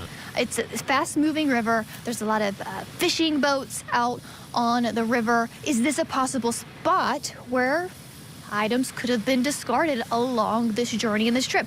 And you know, where his phone last pinged in Johnson, Washington area, which we had to do some court TV investigation to find this area of Johnson, Vinny. The affidavit says Johnson, Idaho. There is not a Johnson, Idaho. We believe, based on our investigation, based on what this affidavit says, Johnson, Washington, it's a community, it's a neighborhood, it's an old farming community, neighborhood, as they call it, where there are so many cell phone towers. So he could have actually either been in Johnson, here's a map depicting this route that we took, or he could have been close by. He could have been on the main 195 highway and still pinged on the tower serving the Johnson, Washington area, or even anywhere around that area because there are so many towers. So it was just interesting to see the remoteness of the drive from here in Pullman, Washington, south to Lewiston and Clarkston, the next major town. There's the only sign in the state of Washington to Johnson right there that we just showed. We scoured the area. There is, if you put in Google Maps, just to mention, in Idaho, Johnson, Idaho, Google Maps will take you about 2.5 hours from here towards the Nez Perce National Forest. That is not a town. It is a road called Johnson Road. It could have been an old kind of community or what they call a gray farming grange here in this part of the U.S. But that location, but it just does not fit with the facts of the affidavit saying that this particular location in Johnson would have been consistent with the route he took immediately after the murders, hours before, allegedly. That's amazing that you picked Nez Perce. I think we get the drift, but that was a really good explainer. Nez Perce she's talking about. That was Court TV. Picked up on a mistake in the affidavit, and it's understandable because, Washington, Idaho, right next to each other, traveling back and forth. It's a little sloppy. I'll give you that. Absolutely sloppy. But what you're saying makes a lot more sense than being 2.5 hours away on some road, because that makes no sense. And this is much more consistent. It seemed like there was a lot of flat land that you were driving over. Is that consistent with what you experienced today, or is it rolling hills? It doesn't seem to be any sort of dense wooded areas, though. No dense wooded areas. That was the 2.5 hours away, which we did drive that yesterday. That was hilly. But this route that he is alleged in this affidavit is rolling hills, farmland, not a lot of trees, remoteness. There are creeks, small rivers that possibly things could be disposed of, but there are a lot of also gravel roads. So when we're going to Johnson community in Washington on the border there, you have to take a couple gravel roads, Vinny, to actually reach that community. And this is what it looks like. This is from today. We took this on our drive to the community of Johnson, but this is what it looks like. Not a lot of trees. And remember, when he was making this around 5:30 at night, it would have been dark at the time that he was pinging from these multiple cell phone towers in that area. Yes, and super dark, no street lights, unbelievable, and it makes no sense. I'm trying to think of a reason to go down there. Albertsons is great. Love Albertsons, but I'm sure there's a place a little bit closer that you could go to. Yes, you don't need to go to that one. All right, let's talk about what's happening at the University of Idaho. Okay, so we'll cut that. Thank you, Mo. That was a really good clip to get kind of a visual. And I think what Nancy was saying at one point too, she was talking about that, like, I don't know, maybe they could retrace his previous GPS locations, like they retraced his previous alleged stalkings, and maybe he didn't turn it off those times where he took those long routes. Maybe he had planned the spots that he was going to go to, and so maybe they can have an idea, somewhat of an idea, of maybe where he could have disposed of the weapon. Hey, Nancy, I got to jump back in here real quick. Yeah, go ahead. Okay, so when I said he would be staring at it, I meant that. That's why he literally, I believe, put things on the wall. Remember when you took the twins across the country? How long did you spend looking at national parks and state parks and places to stay and roadside attractions to show them? For the past 4 months, this is all he has done. We know of 12 times he visited before the murders. We know of at least 4 he visited the day of the murders. One very significant thing about this guy, Ted Bundy, worked at Rape Crisis so he could hear from the victims because that's what got him off. This guy wanted to hear from perpetrators. That's where his mind is because that's how he sees himself. That's a solid point, Cheryl. You know, I'm just thinking about how the cops tore apart his apartment. And I'm wondering, we know he is extremely fastidious. Did he keep written notes? Did he plan in writing? Did he have a list on his computer? I wonder what he bought when he went to Albertsons, which I think isn't Albertsons a grocery store, guys? He went to an Albertsons. I'm wondering what he got there right after the murders, after he came back and looked at the crime scene again. And we catch criminals coming back to the scene so often. I mean, think of Scott Peterson. Remember how he would go to the edge of a scenic vista and look out on the San Francisco Bay? I guess what was he looking to see if Lacey's body had popped up in the water? But it's almost instinctual. I'm just hoping the cops can get him practicing that route on his cell phone. Very circuitous route. When we drove it last night, pitch dark, everybody. Point is, you got to know where you're going. A lot of twists and turns on that route.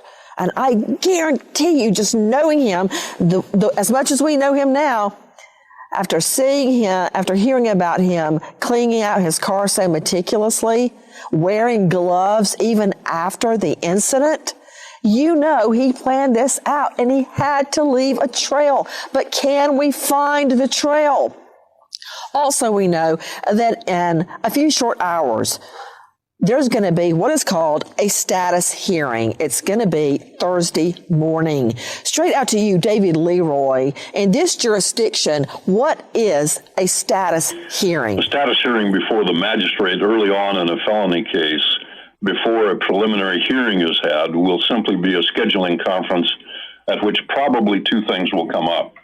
Number 1, the judge will be asking the defense if they are ready to or wish to have their preliminary hearing at which the prosecution would be required to call witnesses and produce evidence to show a belief to a probable cause. The status hearing principally will be called to show the defense the opportunity.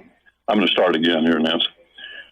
The defense will have an opportunity at this status hearing to indicate to the judge whether they wish to go forward with the probable cause hearing called a preliminary hearing immediately or delay that. That will be the first issue that is considered. The second issue will likely be a discussion about whether discovery, the exchange of police reports and other materials back and forth from the prosecutor to the defense and the defense's response to it is going adequately and smoothly. So it's essentially a scheduling conference. Okay. You know what? Another thing, you hear about status conferences typically in civil cases where the judge is saying, okay, you had a car wreck. Are you going to settle or do I need to put this on a trial calendar? Can't you people get along? Talking to the lawyers, not the parties. Trust me. Can't you come up with something so we don't have to go to trial? That's how I view status conferences in this case, which of course is not civil. It's criminal. Just as David Leroy is describing, it's kind of an update. How are we moving along? Do you need experts paid for by the state? Do you need other people on your team? Also, when it comes to a preliminary hearing, I would imagine that the state would opt for a grand jury proceeding rather than put their witnesses up on the stand for the defense to get a first strike. You know, take a whack at them before the jury trial. So I'm thinking that the state will opt with a grand jury as opposed to a preliminary hearing. As we wait for that status hearing to start, also, we're wondering if Brian Kohberger will be at the status hearing. And I can guarantee you, I believe he will. Why? Is there anything important really going on? No, there's not. It's just a scheduling matter. But if they don't bring the defendant in, he could later claim he missed something important and his constitutional rights were violated. And we've also learned the jail here is in the courthouse. So why not just shuttle him up the elevator and get him in there for that status hearing, whether he needs to be there or not? Cross your T's, dot your I's. You know, nobody means to make a mistake, but it happens in criminal cases. And once it's happened, it can actually change the course of the investigation and the trial.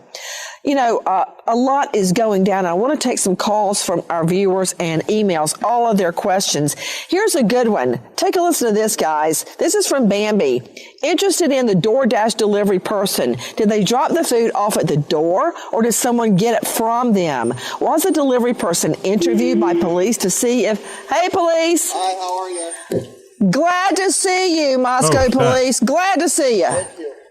And I want to tell you, they have been patrolling this area nonstop. You would be surprised at all of the rubberneckers that are just coming by to stare at the house. It's a little freaky, right? But of course, maybe they're trying to figure something out, just like we are. Okay, back to Bambi. Was a delivery person interviewed by police to see if they noticed the killer's car or anything else that happened that night? Okay, that leads me to another question. Sydney, you would know the answer to this probably. Don't DoorDash cars have a camera? Not necessarily. Oh, not necessarily. I was thinking more about Ubers or Lyfts. They always have a camera. Depends on the driver. Yeah, it depends on the driver. A lot of the people these days are driving with cameras because you just never... Well, the food delivery is probably not so much. I feel like the Uber drivers or Lyft drivers are more likely to have it. The food delivery, probably less likely. May or may not have a camera. Okay, let's go with this question. DoorDash delivery person. Okay, you guys are very familiar with the timeline. What do you make of the DoorDash delivery so close to the time of the murder, Cheryl McCollum? I think it very well may have been his opening. If he was in the watch area and he saw maybe she opened the door and just closed it right back, she didn't maybe engage the lock, that gave him his literal entry into the home. You know, here's a good question from Jennifer. And guys, everybody on the panel, jump in if you have a thought. Jennifer, we know he spent a lot of time scoping the house prior to that night. We know it was a party house.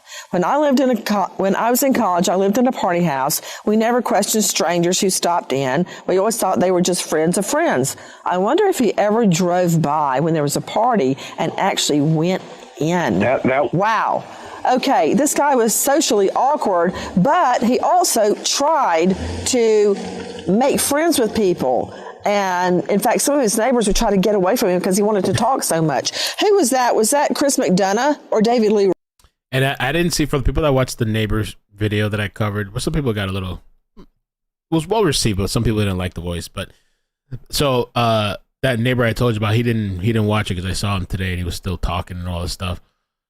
But I thought it was interesting that, yeah, Kohberger, it seemed like he was, I guess, socially awkward, trying to fit in, and not just like a regular social awkward, like super, but trying really hard to fit in. And the whole thing, even with that one neighbor where he just kept, like, I guess they kept trying to exchange phone numbers and like trying to hang out. And maybe that's normal because it's a college town. Maybe that's, you know, I don't know. I don't ever remember it being that hard to hang out with somebody, but maybe for somebody that, and I don't know. Maybe I was somewhat introverted. Maybe. I don't know.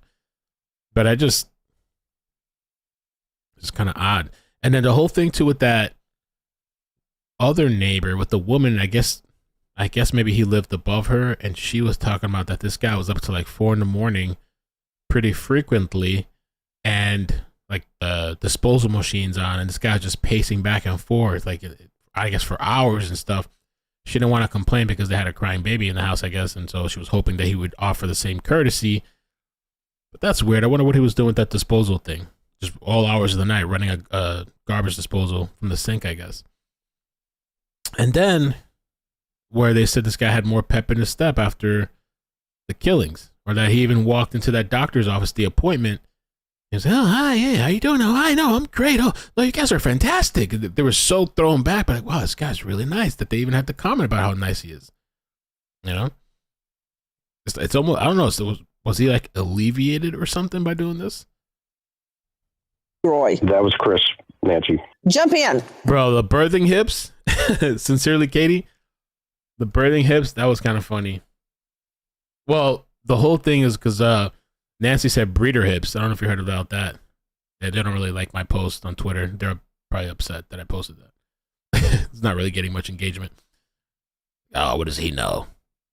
The birthing hips thing, if you haven't seen it the other day. He said I had good birthing hips, so I never talked to him. Yeah. And then he followed me to the bathroom, which I thought was kind of weird. And I believe, Jackie, he mentioned something about she had breeder's hips. Birthing hips. Well, I guess Nancy's saying breeder. It sounds so much worse when you say breeder. She got breeder hips. Birthing hips is kind of like it's a weird thing to say to a woman. It is a weird thing to kind of like, I don't know. You got good birthing hips. Like, I don't know. I feel like the hip thing though is like I don't know if it's like a physiological attraction for men, not knowing, like, subconsciously to procreate, but like, I don't know, to kind of be like, you got really good birthing hips. Like, that's fucking weird. Like that's your way of flirting with a woman. Like, you got, like, who's gonna accept that as like, like, oh, I like that. Thank you for the compliment. Birthing hips. Those birthing hips. Go ahead. With this guy's ego, that would not surprise me if he tried to, blend into a party scene. Oh, you mean like James Bond going into the casino, acting all natural, like he's really gambling? Yeah. Got it. I could see that too, now that you're saying it that way. Yeah. And really getting off on it. What about that, Cheryl? I'm going to come back to you, Chris. Can't you see him trying to blend into a party? I have a 19-year-old girl, and there is no way a almost 30-year-old man would blend into a party she was at. He would stick out like a sore thumb. Well, I know that, and you know that. But other partygoers would have come forward by now. I'm going to give you a classic quote from Caddyshack. If you want to catch a varmint, you got to think like a varmint. This guy was so obsessed with this house and these girls. Back to you, Chris McDonough. Can't you see him trying to get closer and closer and closer to the interior of that home? Absolutely. And look what he used to do in the bars, where he would project himself as some ladies' man. And of course, the radar would go up with the women. It was like, this guy's just... There was something one day, because I'm thinking about the hips thing. I had read somewhere or something. I just wish I knew the science or whatever behind it. But like, if you look up like hips and stuff, here it says, do wide hips indicate fertility? Why are men attracted to wide hips? Research across a variety of cultures has demonstrated that men typically find the curvaceous female form sexually attractive. Other studies have shown that wide hips in women are associated with health and reproductive potential, so the attraction makes evolutionary sense. I thought there was something to like they're saying something psychological, something that maybe you don't even know that sometimes happens with men and like the wide hips and stuff and fertility and all that stuff. But that's just such a weird thing, to be like on a Tinder date in a text message. By the way, an oddball here. I could see him trying to, blend in as a chameleon into the college environment. Now, would he fit? No, of course not. But his ego will not stop him from trying. I'm trying to take in everything you guys are saying. From JYL, what do you think about the fact he told the defense attorney in Pennsylvania, hello, police again, that he was, quote, eager to be exonerated? Hey, Jackie, could you play the sound of the lawyer to answer JYL's question? I want to examine that. The sound that we talked about where the lawyer is stating verbatim what Kohberger told him. Let's hear that, Jack. Thanks. Jason Labar says he first met his client at the Monroe County Correctional Facility. Ordinary, average type guy. He says the first thing he said to the suspect was, don't tell me anything about the case. Don't tell me any facts. That's information for your Idaho attorney. He was very calm. He was aware of what was going on. He was aware of the murders. He says his client was intentional about what was said on his behalf in the statement to the public. The statement that was written by myself in my office, but the exonerated, the eager to be exonerated was his. He specifically said eager to be exonerated rather than he was innocent or something like that. Did you hear his words, Kohberger's words through his lawyer? I'm eager to be exonerated. As opposed to, I didn't do this. I had nothing to do with this. I'm eager to be exonerated. What do you make of that, guys? Let's go to our shrink, Dr. Angela Arnold, psychiatrist out of Atlanta. What do you make of that wording? Nancy, it's like he lives above the fray. It's like he's got some sort of grandiosity to him. And I'll tell y'all something. I know that we're trying to say that somehow he was attached to these girls that he killed. I don't see that there was an attachment that he had. It was something that he wanted to carry out. It's like an experiment, Dr. Angie. Excuse me? It's like one of his freaky experiments, Exactly. like those questionnaires he would send to felons. He has no remorse about it. This is an action that he wanted to carry out, okay? If psychopaths don't have any strong inhibitions about physically injuring other people, then I can promise you they don't have any inhibitions about walking into a party house and trying to make themselves comfortable in there. They think differently than other people do. And I know that is very hard to understand, but this man is a psychopath all day long. And he thinks differently than we do. And that's why it's hard for us to pinpoint exactly how he was thinking through all of this. Here's a question from Corey. How dark is the surrounding area near the house at night? Corey, it's pitch black. It is pitch black. And inside, hey, Sydney, is that bottom light on the right on the home still turned on? Because when we drove up in the dark this morning, we were really early getting here. And do you know, Nancy, down at the bottom? A light is on the bottom right. It was on this morning. It's not on. It doesn't look like it's on now, but I know nobody's going in that house. But it was on this morning. It appears to be off now.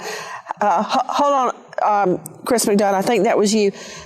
Can I tell you, it's so dark, Corey, that when the inside of the home is lit up, you can see everything. I tried to take pictures of it and post so everybody could see, but it's like you're watching a movie where you're in the dark and the movie's in the light. That's how the dark works around this home. It seems as if it illuminates the inside of the home. That's from Corey. Go ahead, Chris. Nancy, right where you're standing there, the apartment complex, up at the top. Yeah. Up there, that light, that was not working the night of the incident. That light was out. So it would have been even darker. It was darker. And another thing to Corey, who sent me this question, I was sitting right here last night, and I can look across the street. It's so tight here. The streets are so narrow. This must be a really old area of town because the apartments look very old. I can sit right here and look, and I can tell you what kind of soda can they have on their ledge right there. I can see what the guy was cooking for dinner right in that window. And I just wonder, another person asked, how long had he been watching and stalking the girls? Did you catch in the probable cause affidavit, David Leroy? David Leroy joining me, a high-profile lawyer out of Boise, Idaho. This is his neck of the woods. The cop said at least 12 times we've got him at the murder house? Well, that certainly would be no accident. You don't show up at that particular locale without an intent to be in the neighborhood. And if that's the case, and if it's visible as is indicated, obviously many things were seen and many things were available to be seen. The at least caught my attention, Cheryl McCollum, which tells me that he was here many, many more times than 12. They only gave enough in that affidavit to arrest him. They have got so much more information on him, so much more evidence on him. I think it's going to be mind-boggling. But Nancy, let me finish my point about the party, please, so your listener can hear this. Yeah. The reason I mentioned that about Caroline, he would have stuck out to her. The two surviving roommates and any other person at that party now have his face. They would have already told law enforcement he'd been in the house. So again, they're going to already know that because he would have stuck out like a 30-year-old dude, not doing a keg stand, not drinking mystery shots, and not dancing. Which makes me think he may not have ever entered the home. But I guarantee you, Cheryl, he got as close as he could, even maybe up on the porch to where that sliding glass door. And there are 2 sliding glass doors. There's one on the side and one in the back. Oh, here's another thing I've learned. You know, at the beginning, we were speculating that from this angle on the street, you see that entrance only. Only when you come around to the side do you see the sliding glass door entrance on the second floor. And there's another on the back. We were completely wrong. There's no way you can look at this house, even from the front, and not know that there are entrances elsewhere. Because when you come up on the house, when you drive up on it, you can see the side. So you see the side before you see the front. So you would see the other entrances. So what you're saying, that there's no way that this guy didn't know that there was like the first floor entrance or whatever. You don't need a referral code, but you can put in iCkEdMeL if you want. If you're talking about Swag It, yeah, make sure you check out the. I'll talk more about it before we end out, but yeah, we're doing a $500 giveaway on the. Let me give you the date. I haven't set the stream up yet. Actually, I think it's gonna be 1,000 probably, but at the end of the month, I think on the 27th or the 28th, I'll schedule it out by probably sometime this weekend. I'll schedule it for next week, and we'll have a fun stream again, and we'll be doing a giveaway. All you have to do is just click the link, download the app, follow me on there, earn swag bucks, and they're expanding soon to other locations. It's a video app platform. Have you ever been so enthralled with a Gabrielle? Employers trust. Get ready to take or to book your tour. There is speculation that one of the roommates passed out and wouldn't wake up. I find that to be too coincidental. I think that they called 911 about the dead bodies. What do you think, guys? I agree. If we take into consideration the roommate who witnessed the perpetrator, her room is directly below where Kaylee and Madison, where their lives were taken. So she had to have heard a lot of information going down, which put her at, well, I find the phrasing in the affidavit where the investigator says the frozen state. And so there's a variety of other things taking place here in her statement that we're just not privy to at this point. And so that wouldn't surprise me that trauma took over and she either froze, for quite some time, because that suspect, not only was she listening to what was going on, she heard him, she saw him, and then at this point, that really must have played a major role in her psyche in relationship to her being potentially taken as well. I also heard a speculation that was simply and in the very early initial dispatch category that was entered into the record when somebody called in, and without any detail, the unconscious person was entered in the logs. I think that's just as logical as somebody not fully describing what they did see. Guys, here's some more questions. Here's Jackson on Twitter. I'd like to see how far the house is from the school. And all of the reporting, we see the house and the town. How close is the school from home? Guys, is the St. Mackay house on school property? No, it's just off, actually, in private property. It's off. Well, I would say that we're only maybe 2 blocks from where the school starts. Max, and that's as the crow flies. Because I'm looking over, I can see campus from here. That's correct. That ridge up there, Sid, isn't that campus? Yeah, I see everybody going to class from here. And people are going down this stretch right here, going to and from class as we're talking.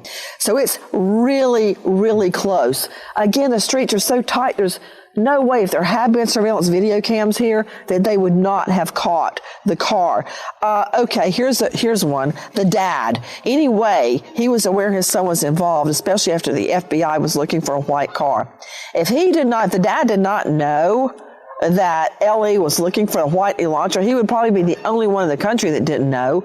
And then he goes and gets his son in Pullman 10 minutes from the murder scene and drives him home. How could he not know? Nancy, I think there's a couple things to point out about Dad.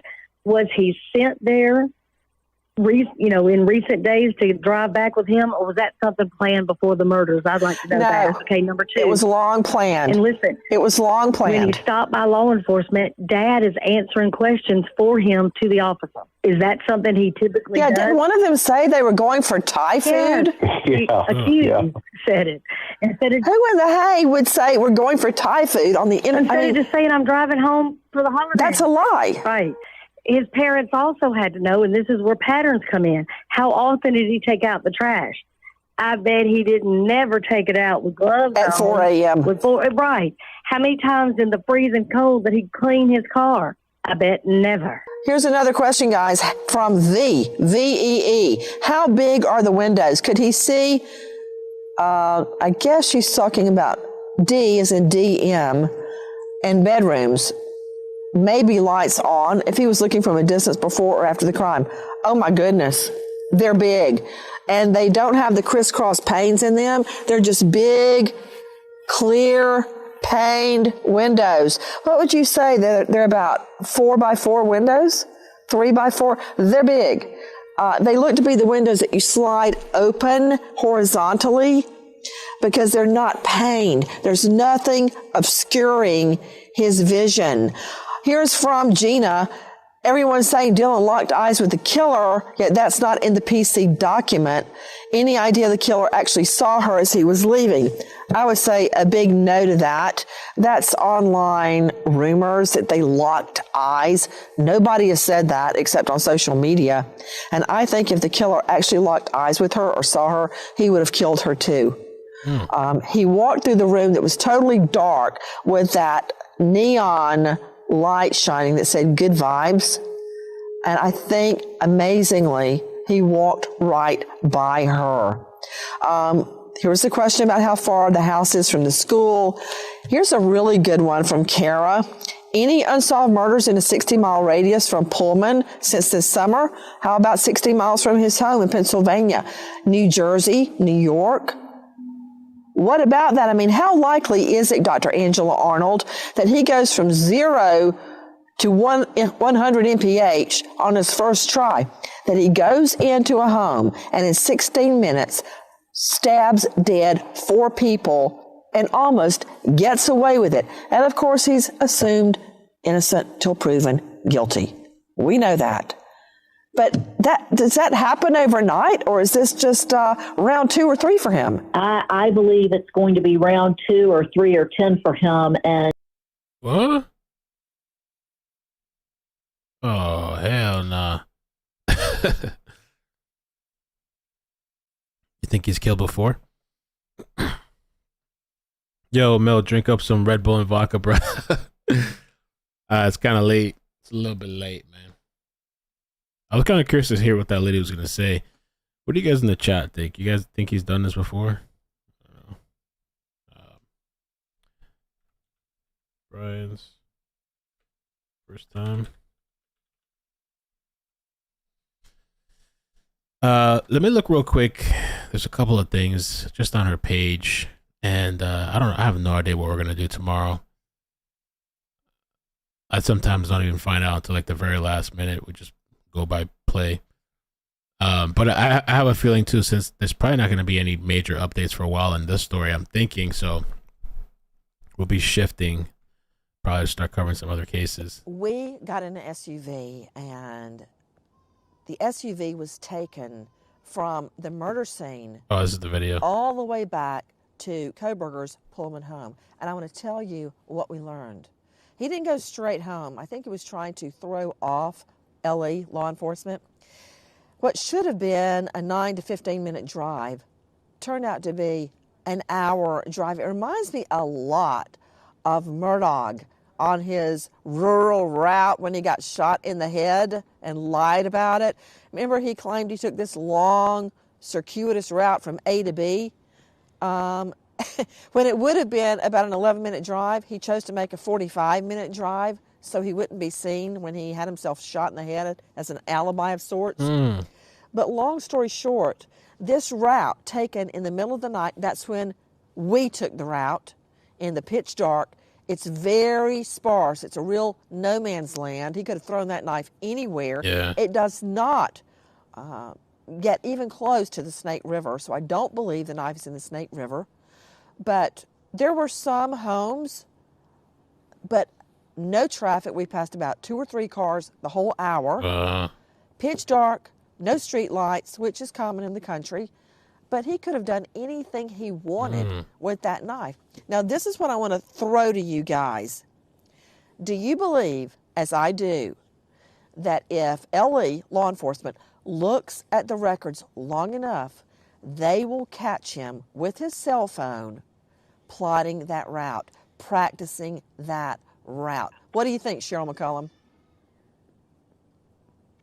Nancy, I think he's going to have Facebook, maps yeah. on the wall inside his apartment. Yeah, I think not only is it on his phone and on his computer, I literally think he has pinpointed and charted this thing out where he can look at it every day. Let me see what else we Guys, got in here. I'm behind on chats too. Meredith, thank you so much for the super chat. Says him being a vegan might not have anything to do with him loving animals, etc. If you read the forms he wrote in, he stuck to special diets because of the toxins. Oh, that's a good point. That's a good point. That he thought created visual snow. That's a good point. If that's him in those forms. Great point. Leon took the long way to clear his mind. IMO, my opinion. Thank you for the super chat. Gypsy, thanks for the super chat. Says finally made it to live, sending love. You're always here. Oh no, wait. Gypsy Girl. Oh, there's Gypsy Girl and there's Gypsy Lola. Uh-oh. Gypsy Lola, thank you for the 6-month membership. Hit the like button if you love Mel. Thank you so much. Donna and Jess. Let me slow down. 14-month membership. Thank you. He has killed before and probably hurt many. Sweetness, thanks for the super chat. Says, hey Mel, have you read my message on Facebook yet? Bet you forgot. Damn, bro, my Facebook stuff is so like behind. Let me see. I don't know what name you messaged me under.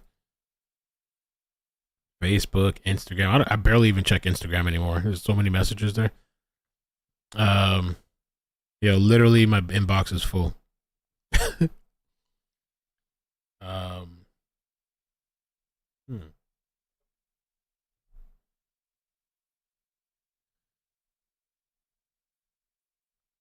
Yeah, I would have to know what name you sent it under. It's full. It's like I have a bunch of unread messages. Let me see what else here. This was we're driving the route Brian Christopher Kohberger allegedly drove the night of the murders. We are driving Kohberger's route the night he allegedly left the murder scene. There is nothing out here. Wow. We are driving. There's Nancy. Tracing Kohberger's route from the so-called murder house. Oh boy. Some people don't like that term too, calling it murder house. So it's Pullman apartment. There's one of the canceled pictures. I don't know if you guys could hear it, but just in the background, right across the way, there is a steeple of some sort on campus. Just right across the street from campus. And it was chiming the time. And I was just thinking about as that night went on and those chimes were going every hour after the girls were murdered, and he had gotten away seemingly scot-free. Why not living us? I wish you could feel the feeling here. How would you describe it, guys? It's kind of eerie, and very, very quiet. It's almost like when you walk through a graveyard or you go into an empty church. Frozen in time. Oh, so this if you guys remember the clip from last time, we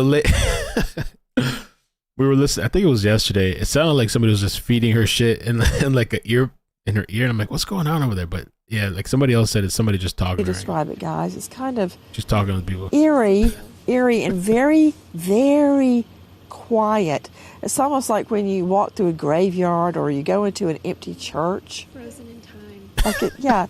Like it is frozen in time. Everything is still out. People still have up Christmas decorations. It's like everybody just left the moment these murders happened. I want to go back to you, Cheryl. I really believe police have to shore up their case. They've got to shore it up. You know, you think you've got DNA. They could easily, the defense could easily argue, hey, I went to a gun and knife convention and I looked at a lot of knives and a lot of guns. That was obviously one of them. That's not mine. I mean, we've got to find the murder weapon. We've got to find more DNA right behind me in this home or in his Elantra. What do they need to shore up the case, Cheryl? Well, let's talk about some really good police work we've already seen. They had his tag number by November 25th. Then the campus police officer spotted it, said, yep, it's here. They had his name before Thanksgiving. So they were already in full swing, even though they were telling the general public, hey, we need your help, we need your help. Once they went into his apartment, I guarantee you there was a plethora of evidence.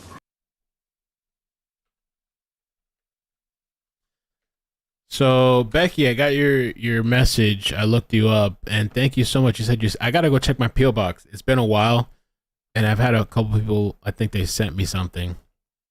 So I'm going to go check it because there's probably a couple things that I need to get out. Thank you so much. I'm going to write you back once I check it. They're sealed to stay fresh. Oh, okay, for sure. Okay, I'll go check it. I'll go pick it up tomorrow then. Thank you so much. This is over here. Nancy driving from the murder scene. Flat roads and lands. I mean, if he hit something out in some area like this, he probably even dug it in the ground. I mean, I don't know, you know. Probably gonna take that to the grave, I guess. That guy. Oh yeah. Check this out.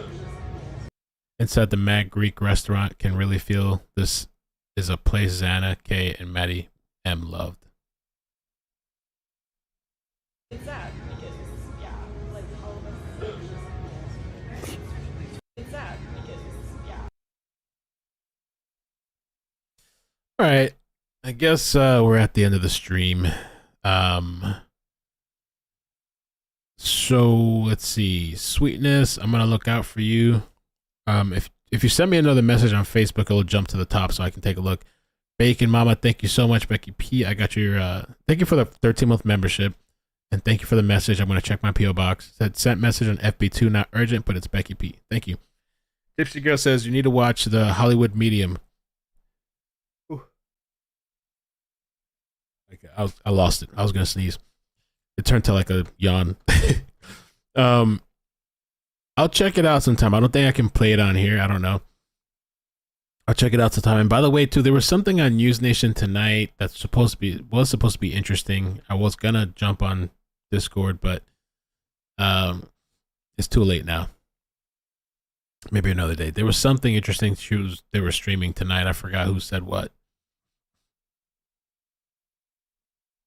Banfield.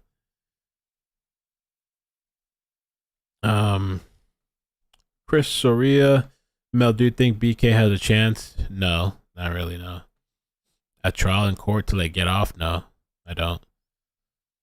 I think they got a lot on him, and I think there's probably a lot more that we don't know. I don't think he has a chance. And I think it's him. I believe, pretty sure it's him. I mean, I don't know what else, it's DNA. Have you heard of the missing 4-year-old from Oklahoma? Athena Brownfield just sent you a screenshot on Facebook. Somebody had messaged me earlier about that as well. I haven't looked into it yet. Let me see if there's just like a little video. Oh, and by the way, Lisa Presley passed away. I saw a couple people in the chat mentioning it. That's Elvis Presley's apparently only daughter. Let me see. Elvis Presley, an actress. Priscilla Presley, as well as their sole heir to her father's estate. She was the only child of singer, yeah. So she passed away, and I think it said cardiac arrest. Not sure what happened.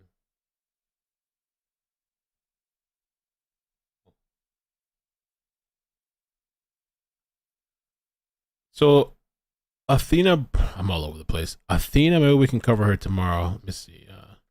Well, I don't want to say for sure. Maybe we can.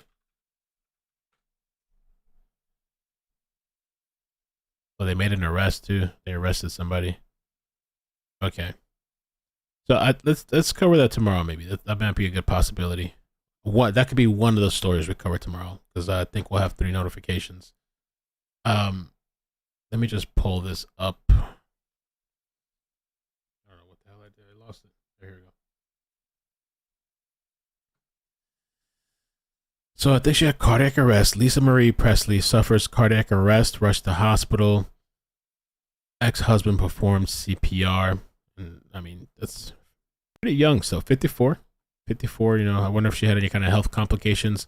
A source with direct knowledge tells us that it was Lisa Marie's housekeeper who found her unresponsive in her bedroom at about the same time Lisa's ex-husband, Danny, got home from taking the kids to school and performed CPR until paramedics arrived. Danny and Lisa have been living together for quite some time now. 1:19 p.m. Pacific time. Priscilla just arrived to the hospital to be by her daughter's side. 12:05 p.m. We're told that Lisa Marie Presley went into full arrest. Our sources say someone administered epinephrine at the scene at least one time in order to help Presley regain a pulse. Lisa Presley has been rushed to a hospital after EMTs responded to her home for possible cardiac arrest. Sources directly connected to Lisa Marie tell paramedics performed CPR Thursday at her house in Calabasas before rushing to a hospital. We're also told they were able to regain a pulse before she was transported. It's unclear what her condition was at this point. So it was, okay. So we're going back in time.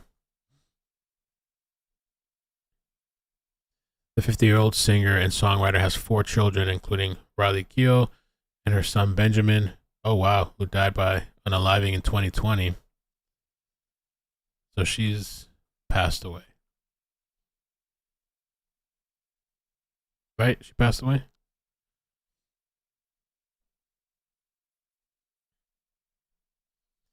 She had a cardiac arrest. Yeah. Damn. That at 54. I wonder what happened. Was it just natural causes or was there something else?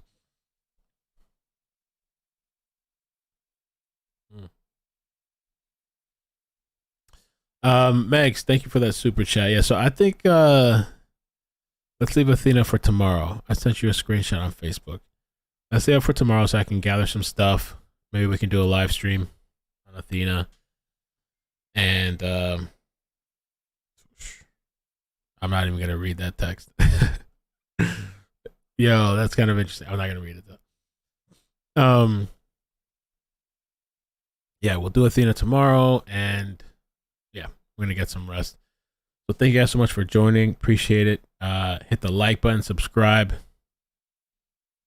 and check out Swagit. Make sure you download the app. We're doing a giveaway next week. I think $1,000. Download the app. Follow me on there. I upload videos on there as well. They said she didn't OD. Okay.